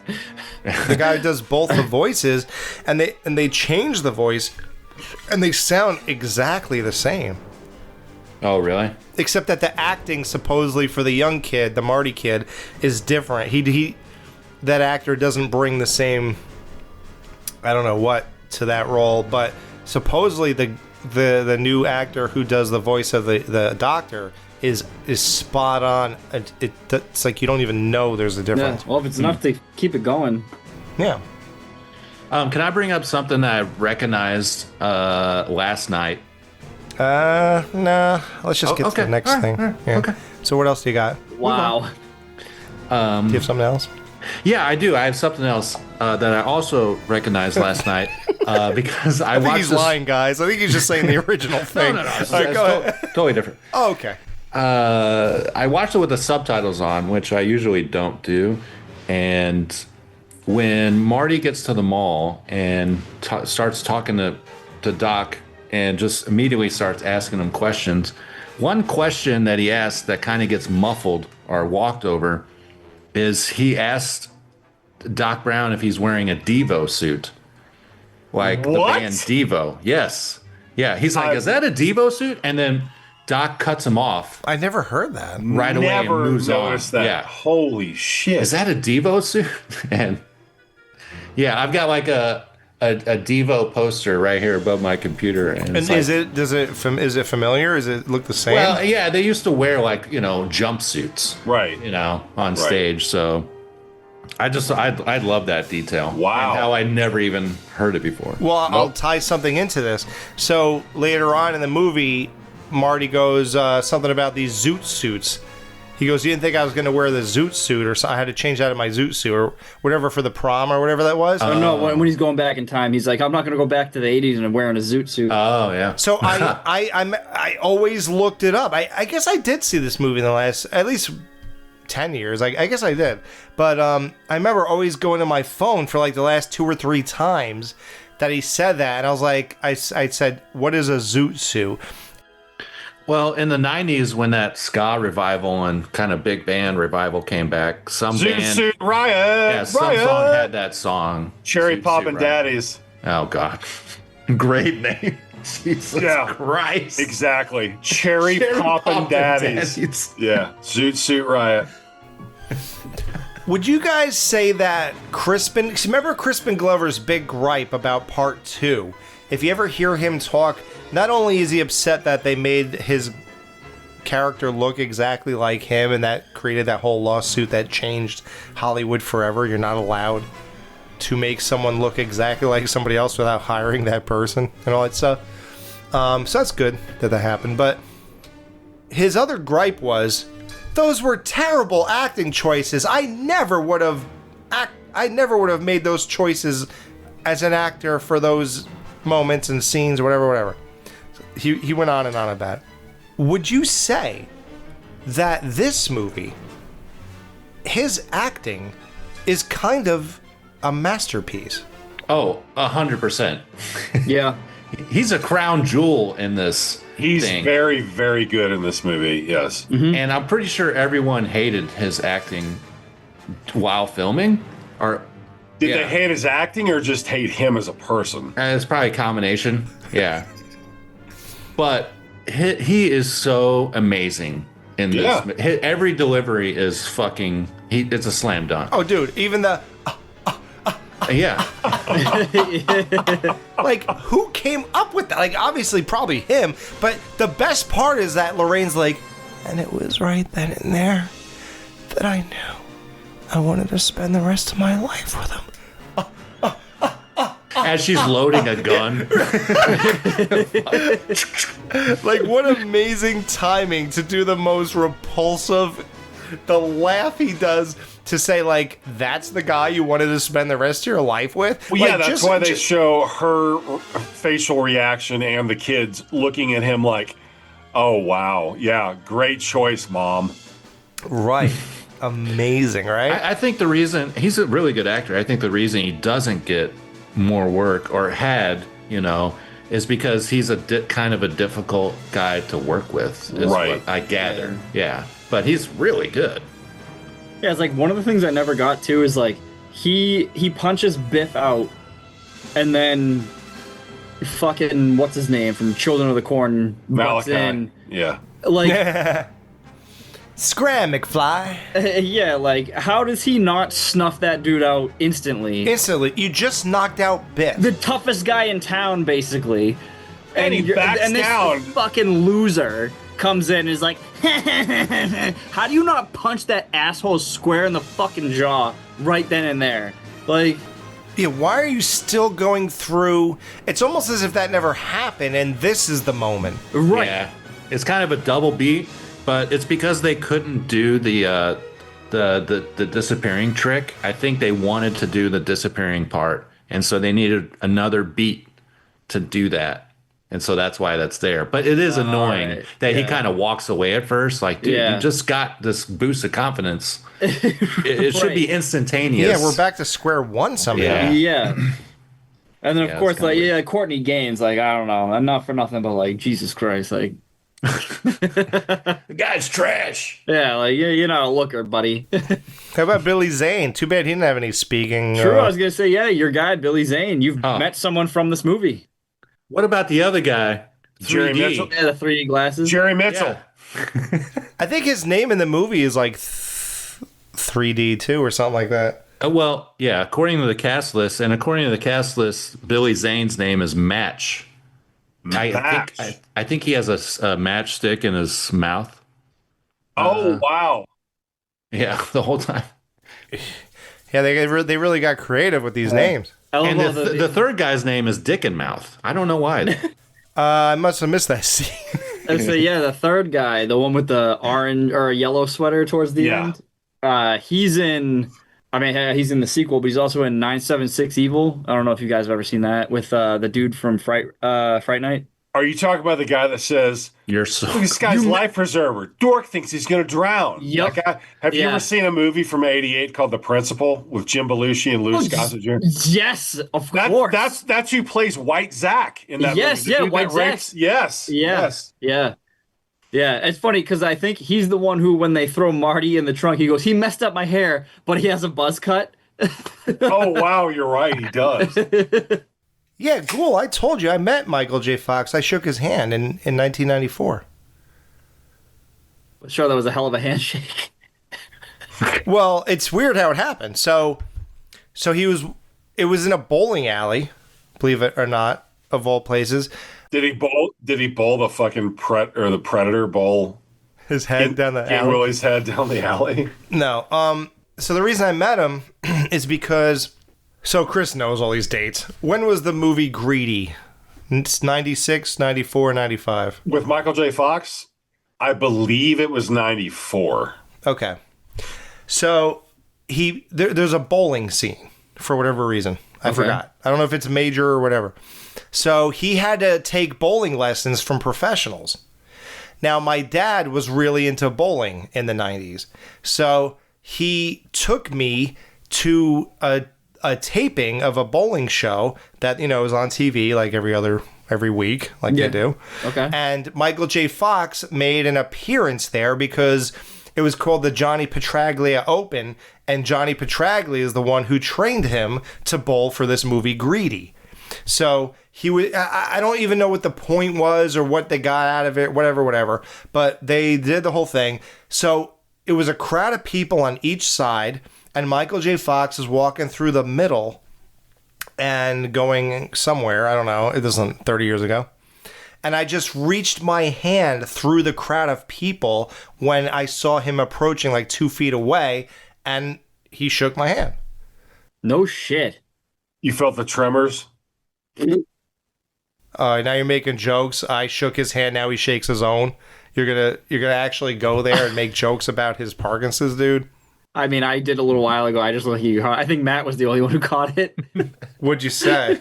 I said, "Oh, must have been a hell of a handshake." Wow. No. So you were like what, like 15, 16? 14 or 15. Ooh, That's cool. that's pretty. No, I'm saying this like completely sincerely. That's really fucking awesome. Yeah. No, yeah. I'm glad. Yeah. I think, Michael J. Fox, I mean, he's a great comedic actor. I mean, He really is, man. he is. And it only showcases that more when he does like a serious movie, like that Oliver Stone movie about Vietnam he was in. Is fucking Casualties of War. he is awful in that. And I do not even know any other serious movies that he's done. Have you guys? I loosely watch. Do you guys watch Curb Your Enthusiasm at all? No, I hate that guy. Nope. Hey, Larry David. Not really. He has an episode where he meets Michael. Yeah, J. Michael Fox. J. Fox was in like a whole season, wasn't he? Like, Yeah. He was one of his neighbors or something. Yeah, and he Oh, that's plays cool. into it like Michael J. Fox. Like, Oh, he hands him a soda and it explodes in his and he face. thinks Yeah, he did it fuck to him him. on purpose. Whatever, dude. Oh, dude, Alex, God. what the fuck? You Yo, got Michael J. Fox was great in like Secret of My Success, Doc Hollywood, Teen Wolf. Teen Wolf. Duh. I mean, Have we done that yet? We should do that movie. We should do that one. he's great, man. He's really, really good. He's gonna be. I will say, he's gonna be when he eventually passes away. He's gonna be one of those ones that I'm gonna be like bummed out about. Oh yeah, of course. Yeah, like it's gonna. I'll be more bummed out about his life for the last 20 years than I will be that he's dead. Hey, but the fact that he's still like gone on and still done stuff, it's not like, like Jack Nicholson who like just got old and fat and retired. You know what I mean? Like he Yeah. still went and did it. Michael J. Fox is out there doing his shit, Mm-hmm. Well, what do you guys think about just like if you for now, well, even now, back when you were a teenager, whatever, went back to the 50s. When I was a teen wolf? What do you just yeah. What do you think about the whole 1950s just aesthetic, the way the girls dressed, the music, the way they wore their hair, all amazing. that shit? It's great. I think so do I, dude. Like I think those chicks in this movie, just the way they're dressed and their makeup and their hair, like especially Lorraine, is just amazing. Well, it's funny because they were all like secretly horny. Yeah, they couldn't say anything though. Yeah, they didn't say it, but like they were like they wanted it, but like they didn't. Yeah. Yeah, they had to be more chaste. Yes, exactly. You know what's funny when Lorraine says I swiped the liquor out of the old lady's liquor cabinet? In my mind, I always pictured all these old women in a room. I don't know, but whatever. You it took is, it literally. Yeah, I didn't imagine her mother. Like I imagined this weird like dormitory where old ladies have liquor and I don't know. It was the weirdest thing. Like all these things didn't process to me when I was 6 or 10 or 11. Like everything went over my head. I was like, wow, an old lady's liquor cabinet. That's amazing. I love Is that it. like a club? Right. I didn't know what it meant. Oh, that's what we should call the podcast now, the old lady's liquor cabinet. I just love everything. I love the diners, like how you would go to just a fucking diner to hang And out like that. I thought I told you never come in here. Just all that, the music, even though that music I'm like not into, but when you watch something like this and they're playing Davy Crockett, it just fucking works. There's still a 50s style diner in the town I live in. Wow. Yeah. Really? Lou, milk, chocolate. Oh my! I'm glad you brought that up. There's a blooper scene from that part where he walks up to the counter and goes, "Lou, give me milk chocolate," and the guy slides the milk down, and it completely goes past his hand Wow. and falls off onto the ground, and everyone's like, "Oh shit!" It's great. Let's give Crispin Glover some credit, right? Like you got Dude, he's lights out in this movie. You got his dad in the beginning, like, I'm just not very good at confrontation. And then you got, as a kid, why do you keep following me? And all this stuff, and then when he knows Marty's looking at him, he goes, "What?" It's just like everything. And then you have him. All these people are really good at like doing other roles. Then he's the confident guy at the end of the movie. Mm-hmm. Where his hair's kind of gray, but it's like still nice. He's dressed good. He's like, "Now, Biff, don't con me." You're like everything. Yeah. I know that like Hollywood has kind of shunned him. Yeah, but he like had a fucking really good go from like the mid 80s because he did obviously Friday 4, at Close Range, River's Edge. Like, and he's fucking amazing in all of those movies, despite like not even being the main character. It's like just crazy that he hasn't gotten like, I shouldn't say, I don't know. He's always had Charlie's like Angels. True, yeah. Well, he did that. He did that horror movie remake of that rap movie Willard. Yeah, like 2003. Willard. Yeah. He's always been like a B player, but I feel like he should kind of be like an A player, kind of. I don't know. He was on David Letterman like 30 years ago. It's like a very infamous clip. He was so bizarre and awkward on there. Yeah. You guys got to look that up on YouTube. I've seen almost that. Kicked him in the face. Yeah. Yes. Really? I feel like I've seen it, but I forgot everything. Yeah. Letterman's clearly like, you are never stepping ever in the studio coming again. back Really? here again. Yeah. Oh yeah, dude. He doesn't say that, but it's clear. He's like, I'm not having any of this. And back in the 1950s, like he does in this, who goes out to eat for breakfast and orders cereal? Like, would you go out to eat I mean, most people would be like, Simpler "Hey, time. give me a sausage, egg, and cheese biscuit, some hash browns." Well, No, give me a I was bowl gonna of s- cornflakes. When you go to a diner, you do see those little mini boxes of cereal. I know. It's just who in their right mind would He's go out also to eat and order cereal? yeah. He's also eating fucking cereal at dinner in the present time in 1985. How about when he's eating those peanut? The peanut brittle. Peanut brittle. Yeah, right. Who Fuck who that. likes peanut brittle? Raise your Ugh. hand. No, Marty. It's fucking disgusting. Marty gives him a look like you're an insane person. Because for offering me this. he keeps dumping it out and it's like overflowing into the bowl. He like empties the whole goddamn box into the bowl. Yeah. Ugh. What's stranger, that or that Doc Brown's house is fucking huge? Did you see how big that house Oh yeah, is? and then he had that completely separate garage. Yeah, it was a mansion. Yeah, dude. they talk about it's the estate. Amazing. He's like a disgraced scientist who like wasted all his family's money. Well, I guess he didn't waste it. It worked. His time machine worked. I was gonna say the score, the thing that Alan Silvestri doing the score. This is why I didn't know if Chris was just pretending to play dumb the other night when I texted him. No, I was being serious.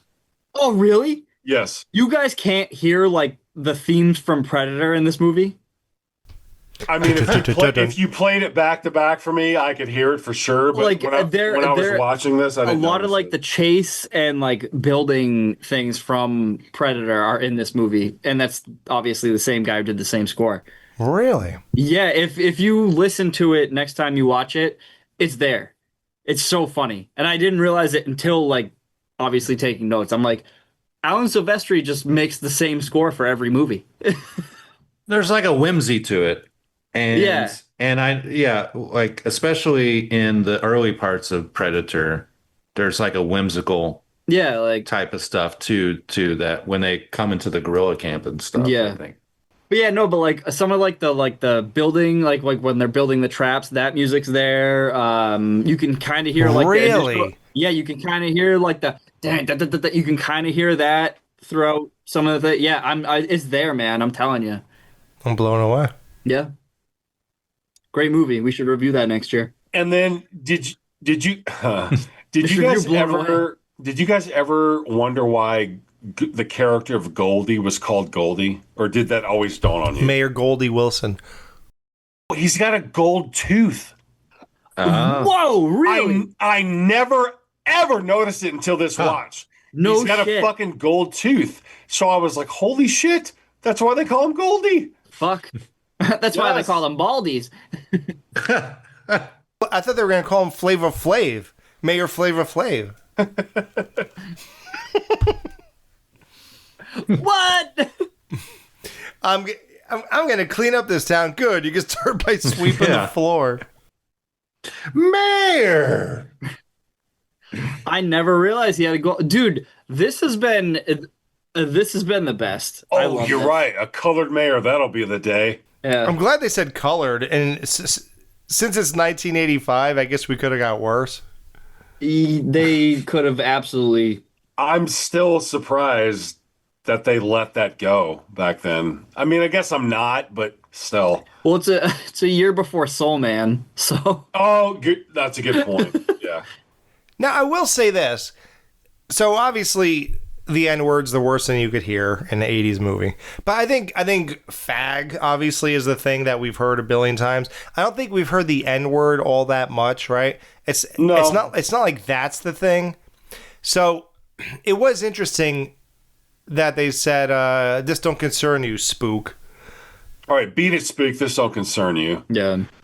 Well, when you think also if you put it in the time, like in the 50s, yeah, that was a thing. I don't know if they used the N-word all that much in the 50s. Like, I'm sure they did. I'm probably, I don't know. What do I know? But I'm sure they did. Yeah, Something tells me they might have said that once or Yeah, they might twice. have said it a couple times. Well, something else. I didn't know the word dork was a thing in the 50s. Because to me, when I was a kid in the 80s, I thought that was like a new creation for the 80s. But he's like, check out this life preserver. Dork thinks he's going to drown. He's gonna drown. I did not know the word dork was around back then. Dork is a. I always associate dork with the 80s and Wolf, his Wolf Dork from Monster Squad. I could be wrong, but I think dork is an actual term for a whale's penis. Hill Valley, great name for a town. Oh yeah, even though it's an oxymoron. Yeah, I love it. Oh wow, Hill- you're Hill right. I never Valley. thought about that. Hill funny. Valley. It makes no Wow. sense. Yeah, that's awesome. That's amazing. I like when he goes to the diner. He's like, "Just give me something with any," because he orders a tab, and obviously tab was not a thing in the fucking 1950s. And then he's like, "Just give me something with that." He goes, "Give me a Pepsi free." Now, Ghoul, you're too young to remember this. Matt and Alex, do you guys remember Pepsi free from the 80s? Oh, I yeah. know what Pepsi Free is. Oh, you Yeah. do? Uh-huh. Oh, okay. Yeah. Can one of us please order that soon? A Pepsi free. I just Order. want to talk to a waitress and go, yeah, I'll have a Pepsi free, and see what she says. I just want to see what she says. I don't care what the That's the answer. thing, most they won't get it because they're all like my age. She'll be like, free of what? Yeah. Sugar.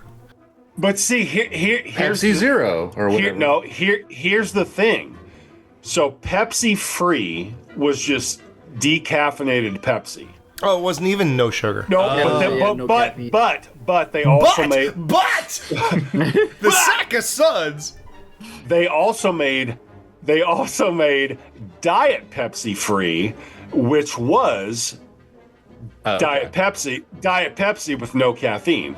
But in this scene, when he says, "Give me something without any sugar," and he says, "Give me a Pepsi free," that technically doesn't make sense, because if you just ordered a Pepsi free, it's just a regular Pepsi with no caffeine, but the sugar is still there. And he wanted no sugar. Right. Exactly. He Nailed would have it. had This he movie would've- sucks. he We would've fucking you fucking suck. Back to the Future. You're fucking full of mistakes and potholes. Fine. I'm a Coke guy anyway. Fuck them. He would have had to have ordered a Diet Pepsi free if he wanted something with no sugar. Wow. Yeah.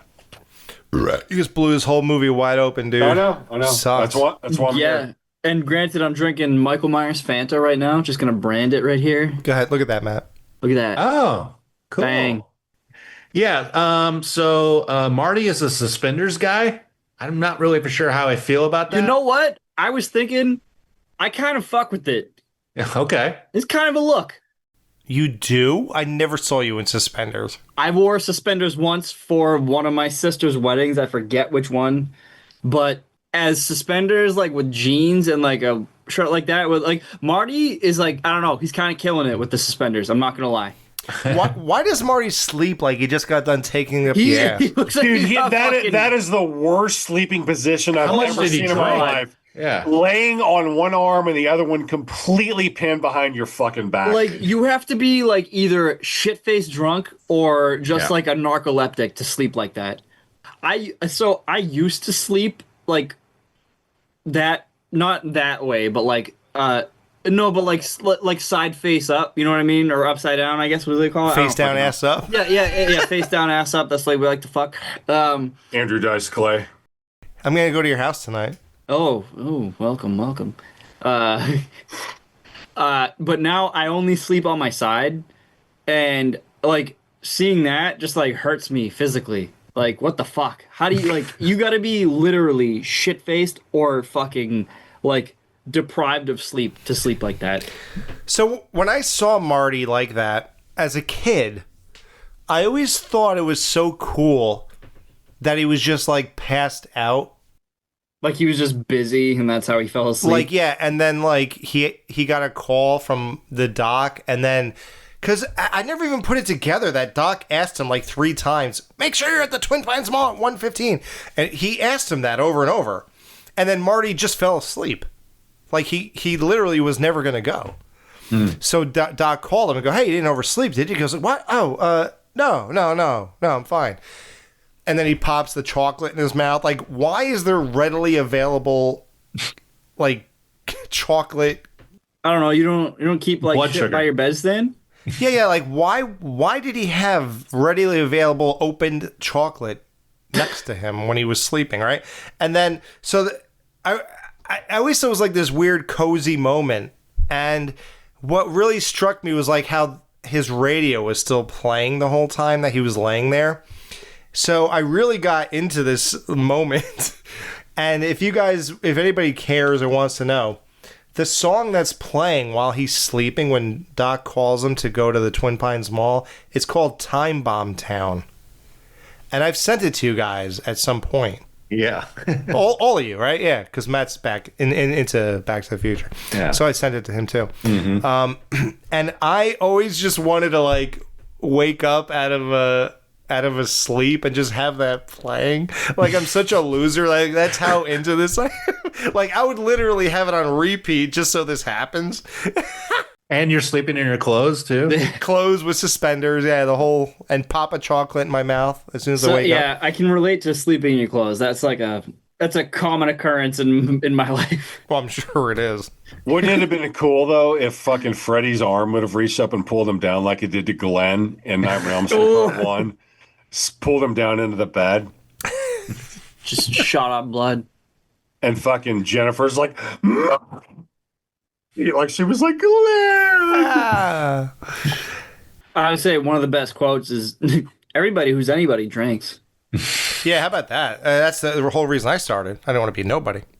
Such a square. I like the scene when Marty goes to his dad's house and puts the headphones on him, and he puts in the cassette and it says Edward Van Halen, I believe it says. Do you know why? Yes, I know why, because Van Halen would not release the rights to their music, but Eddie Van Halen on the side agreed to record like some guitar licks so they could play it in the movie. So that is just Eddie Van Halen by himself when he puts that. Clearly a drummer is with him. I don't know who though. Well, I know, but it wasn't Van Halen though. It was just yeah. And then the way he says my name is Darth Vader, I'm sure the only reason they were even allowed to use that is because Steven Spielberg, who is obviously friends with George Lucas, was an executive producer on this movie. So I'm sure George Lucas was like, yeah, you can use Darth Vader name. Go ahead. Yeah, but he also says I'm from the planet Vulcan. Well, yeah, Star Trek. You're right. Good point. I don't know how he got that. Gene Roddenberry, is he still alive at this point? I don't know who that is. The creator, Star Trek. Maybe it was owned by Universal or something. Yeah, maybe. I do like the runners. Well, in this movie, but also in the whole trilogy that they ended up utilizing. Like, there's a bulletproof vest in every single one of these movies. I never picked up on that. Well, it's Doc in this one. In the second one, he's watching Clint Eastwood. And which sets up Marty knowing to make a bulletproof vest in the third one.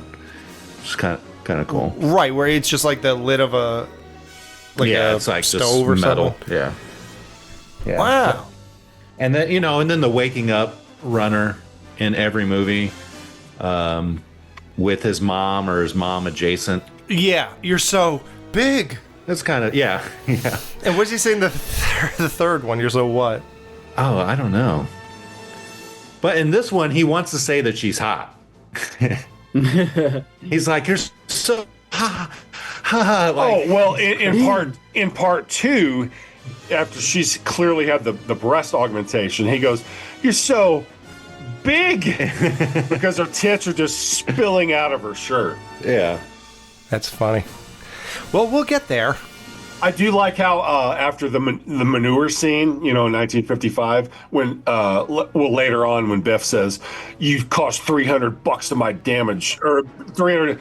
So I did the calculation. That's equal to $3,600 worth of damage today. Jesus Christ!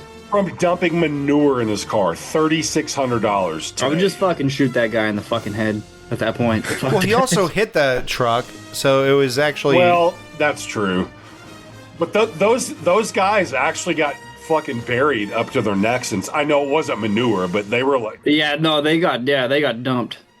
Was it those actors? Does anybody know if those actors were replaced for that? No, you see them sitting there buried up to their neck. Yeah, they were there. They were there. So you're saying, what's his name? Zane was willing to do that? Like, who was he at that point? I guess he probably was. Dude, Alex, how can you say what's his name Zane when you've met him? That's crazy. Because so for some reason his name doesn't come to me right away, so I either say the Titanic guy or what's his name when I'm trying to think of his name. Ooh, the Billy Phantom. fucking yeah, the Phantom Yeah. Billy Zane. He's awesome. dude from Demon Knight. Yeah. Maybe we should save this conversation, but do you guys ever, while watching this movie, do you think about them coming back to the same time and imagine Marty in the background of these scenes as you're watching it? Yeah, I don't either. I like to keep this one completely separate from the sequels. It's like Halloween. Yeah. Yeah. Like I don't want to think that that's his sister in Halloween or anything like that. Yeah. So I don't do that now. Yeah. Exactly. And I do it naturally. Like I just don't. I don't think let me not do that. I just don't do it. So that's funny. As many times as I've seen Halloween 1 and 2, every year when I watch part 1, but I always watch them back to back. But when I watch 1, I'm not sitting there the whole time thinking, "Oh, that's his sister." I don't get into that part of the story until I'm actually watching part 2. Yep. And they barely get into it there. Yeah. Like halfway through. Halfway through. They get into it when he's in the car before he shoots the window out. Sorry, 75%, whatever. But no, you're right, because they do those weird dream things where she like visits him. Yeah, I guess the sister reveal isn't until very late. Yeah, it's very late. Unless you take in the visiting dreams. Yeah, but also you can now go through. You can have that, and then you can just go through 2018 kills and ends, which is like the ideal. Yeah, you could act like it never happened. Yeah, it's not his sister. Yeah, the ideal timeline. I will say I never think of those new 3 movies when I watch Halloween either. No, not at all, dude. No, but and how does Doc Brown survive being struck by lightning? That too. He's holding the cable. He's the conduit. I mean, I know he puts them together at the last second. That's a fucking good. The lightning still runs through him though, and it knocks him down. But he bounces right up. That doesn't happen if you get struck by lightning. Yeah, I've never been struck by lightning. Yeah. Can I give you a few of the deleted scenes that I watched just for the hell of it? And I didn't watch any, so go ahead. You know, when Marty shows up to his dad's place and he's dressed in his outfit and with the whole Van Halen thing, and then the next day he's like, Darth Vader showed up and said if I didn't take Lorraine to the dance, he'd melt my brain. They show that whole scene. Marty pulls out a hairdryer from his waistband, points it at George, and tells him he's going to melt his brain. George is an idiot. They show all of that. Thank God they cut that. God. And then, hold on, I got a couple more real quick. I got to watch these. Horrible. Oh no, it was. I can see why they were cut, but it was very entertaining to watch them. I will melt your brain with this. I was wondering, because that scene cuts without really like wrapping up. Right, and the joke is it jumps to him just being convinced. But it's like, how does Marty get out of there? It's like, okay, well, I'm going back to my home planet now. And just don't forget what I said. Goes out the window or whatever. How do you even get in there? So then there's this scene later with Marty and Doc when Doc's trying to convince Marty to basically like seduce his mom in the car. And Marty's all nervous and he's like, it's this whole thing with my mother. I don't know if I can go through with it. Doc says, nobody said anything about hitting on her. Or Marty says, this whole thing with my mother, I don't know if I can go through with hitting on her. And Doc says, nobody said anything about hitting her.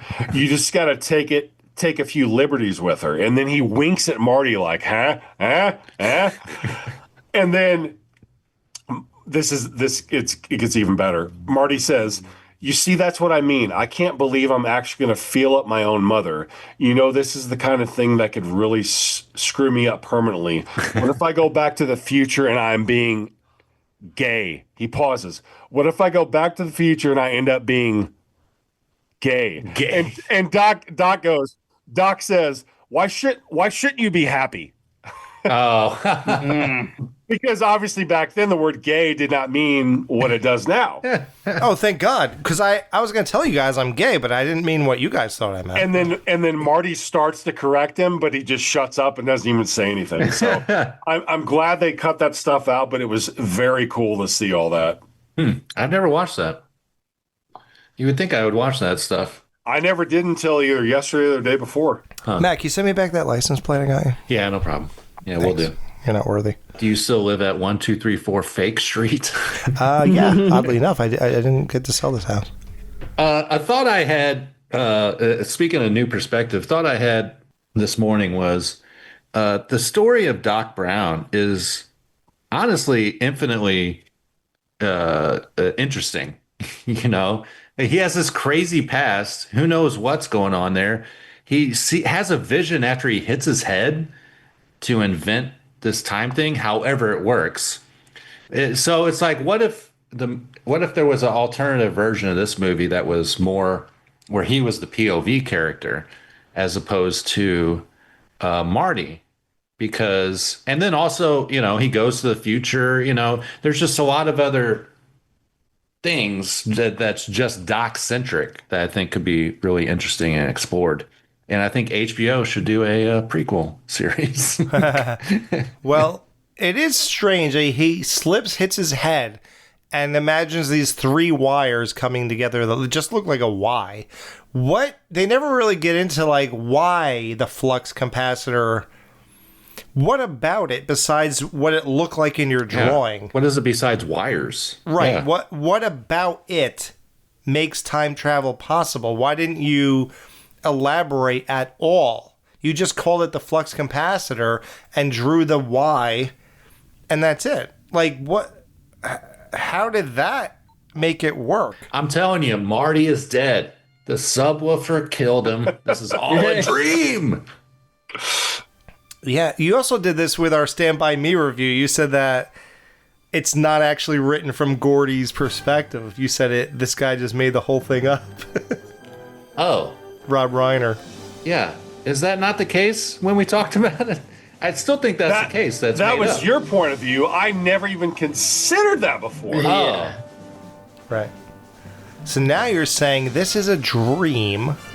I do not think this, by the way, but because people do this all the time. It's like, oh, the rest of the movie he's really dead or whatever. And it's like, sometimes it's interesting, but it's getting out of hand.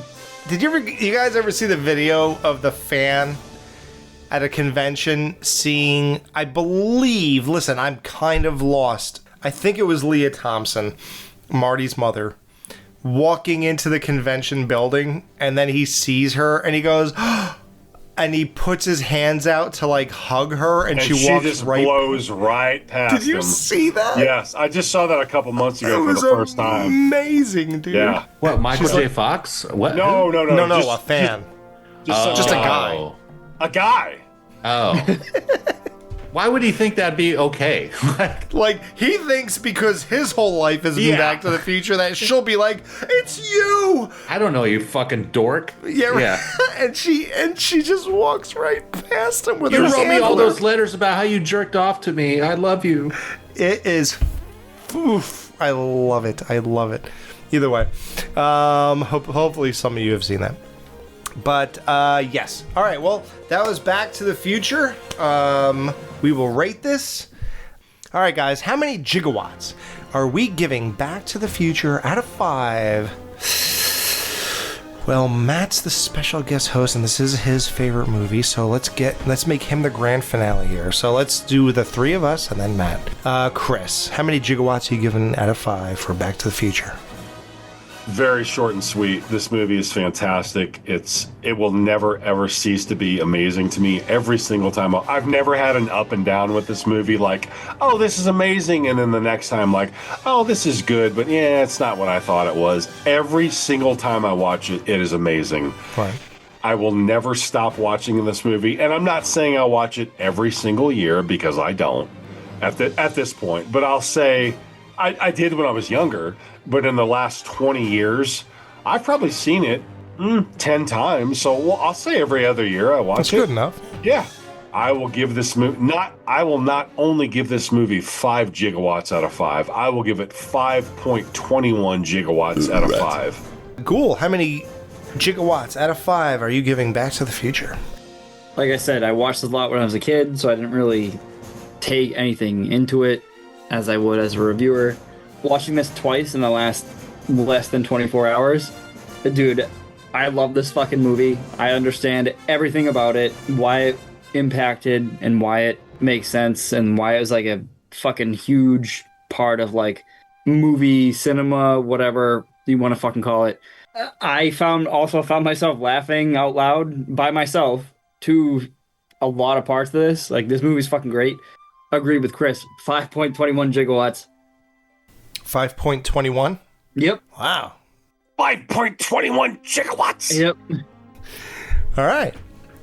Amazing. Yeah, this movie... Don't even go further. I'll give it 5.21 giga shots and do another one. Matt, look at this. This is legendary. Watch this. My God. Where's the Pepsi? Where's your tab? Where's your Pepsi? Pepsi free? Oh, damn it. Fanta? What's the booze here? Jack Daniels. Oh, okay. With Fanta? Tito's. Oh, Cool. okay. That makes a little more sense with Sunday. Fanta. Sunday, I'm going light. Is it because of Matt? Oh, because Matt changed their whole schedule? You're saying that on Sundays you drink vodka, not Jack Daniels? Tito's Sunday. I drank Jack Daniels last night. So we get a different Ghoul today. I didn't even realize you were on a different high. I'm so sorry. Try to contain myself. I would give anything to have the vigor of this young Ghoul sitting in front of us. Yeah, right Matt, you thought you were badass your whole life with your decanter and all that stuff. This guy drinks Jack Daniels straight out of the bottle. Doesn't even... I think he sometimes finishes the whole bottle per day. I finished the bottle last night. Which is what? Chris, what did we find out? 17 shots? For a 750 milliliter bottle, well, it depends on what you define as a shot. Is it 1 ounce or is it 1.5 ounces? I know. I hate that they have a variation. This motherfucker drinks a bottle a day. Not a day. Well, some days you do. Some days, but Okay. yesterday I did. I shouldn't say that. Last night between the hours of 5:30 p.m. and midnight, I did. So in like 6.5 hours, you drank a whole bottle of Jack Daniels. Correct. Amazing. I can't even imagine your lack of eye control at that point. I was actually pretty good. Wow. That's disappointing. All right. Anyway. Well, okay. So but my rating is that, yeah, like I said in the beginning of this review, this movie is beyond a movie to me. When I watch this, I feel like I'm reliving my own experiences in life and I just get to see it. Oh, and I'm only saying that, not that I ever traveled back in time, obviously, but what I'm saying is Back in time. that it's one of those weird slip-in movies that almost feel like it's a part of me because I've done it. And listen, even as a kid, I watched 2 and 3 a lot too. I don't know if that's weird, but like I got way in, like I didn't discriminate. Even 3, which as a kid you would think, oh, why would a kid want to see as a Western and stuff like that? But I guess I was so invested into these characters that I was along for the entire ride. Part 1 being the catalyst of all that, being the springboard of all that. Like, this is just out of this world. And I could sit here and I could point out, like Matt mentioned, the 10 things you shouldn't think about. I don't know if people went over all 10. Who knows? It's been a long review. We did a lot. Whatever. Even so, I could point out plot holes and say, why is this Marty back here? Why shouldn't the house be different? Shouldn't this be different? Should that be? Whatever. I could do this whole thing all day, right? It doesn't matter. None of those things change how I feel about this, and none of them change my experience while watching it. It doesn't lessen it. It only makes it more fun. When I bring up those things that make 0 sense, to me, that makes it more interesting, more fun, and more things to just like go over and like have fun with and explore and debate and wonder how this, how that, how the other thing, whatever. It just makes it cooler to me. You know, like it only helps as as in normal movies, when you do these types of things, you would say, oh, wow, they found a bunch of mistakes. Oh, wow, they found a bunch of plot holes. Look at that. Maybe it's not that great. No. Back to the Future is unfucking touchable. I don't care what you say. It's the story. It's the everything. It's the acting. It's the characters. It's the cast. It's everything. It's the music. It's the visuals. It's how you brought each thing to life. How you brought the 80s to life, the 50s to life. How everyone did everything. It's flawless with its flaws. That's hard to reach. You normally don't hear these things about movies. This has it. And this is one of the rare exceptions you'll never hear about again. So this is a 5.21 shots, gigawatts, whatever you want to say. This has it all. That's my rating. Now we'll go to our celebrity guest spot, Matt Wessel, that all you guys have been dying to hear this year on Dead Man's Party. He's back for Back to the Future. I know. Yeah, everyone's clamoring for Matt Wessel. Oh yeah, I emails galore. I'm sure you're getting voicemails and carrier pigeons. So yeah, obviously I love this movie. It is a 5 out of 5 perfect movie. Like you said, even with all the flaws, it doesn't matter because the movie is fun. The movie is so fast paced. I think it comes down to basically the bones of it with the script are so tight, like everything is like set up and called back, multiple times over, and it's so ground into the script that sometimes you don't even notice that they're doing that. But yeah, it's and this also, watching it at an impressionable age with the time travel thing, really awoken in me just my favorite style of storytelling that you could put in any genre of movie. You could do a horror, time travel, sci-fi, romance, literally anything, and it makes it interesting. So much so I just pulled off my shelf. I'll show you guys here, but I have a Blu-ray and DVD combo of Cinderella 2 and Cinderella 3 because Cinderella 3 is about time travel. And so I had to buy it.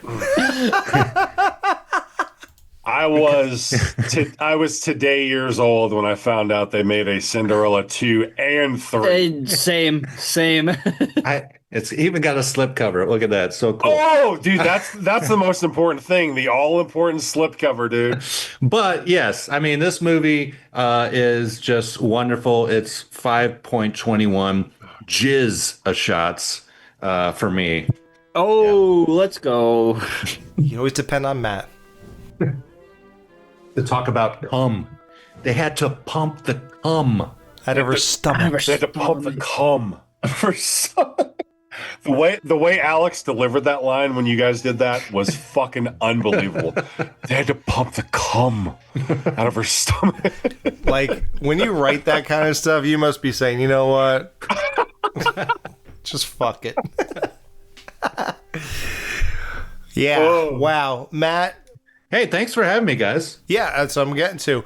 We're always so excited and appreciative. We know you're not into the podcast game anymore and all that stuff, and we're so thrilled that you're always down for Dead Man's Party, and we try to always tailor it to you and try to give you the things that we think will be, the best outcome and things like that. So we're going to do Back to the Future 2 and 3 without you. It's going to be sad, unfortunately. I mean, honestly, I do love those movies, and I've watched them incessantly almost as much as this one. But to me, like I was saying earlier, this movie kind of exists on its own, and I would be fine if those second and third films didn't even exist. But it's fun that they're there. All right. Well, since you feel that way, then maybe we will have you on. Okay. Since I'm lackadaisical about it, yeah. Since you hardly give a half a flying fuck, whatever. Well, then fine. Then we'll have you on. Okay, good. So Matt will be back for Back to the Future 2 and 3, but we're not going to give it the treatment we gave this. We're going to make some half-assed attempt to make the 2 and 3 review the same time that we gave this one movie. So let's see, we're at, so it's over 2 hours, so we're going to try to see if we could review Back to the Future 2 and 3 in one big show and try make it about 2.5 hours.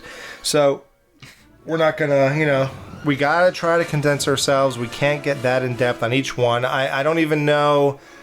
We're going to dive into that in 2 weeks. Be here. Matt will be here. Matt to the Future will be here. And we're going to close out November. And then we're getting into the fun Christmas shit, I guess, after that. It's getting cold.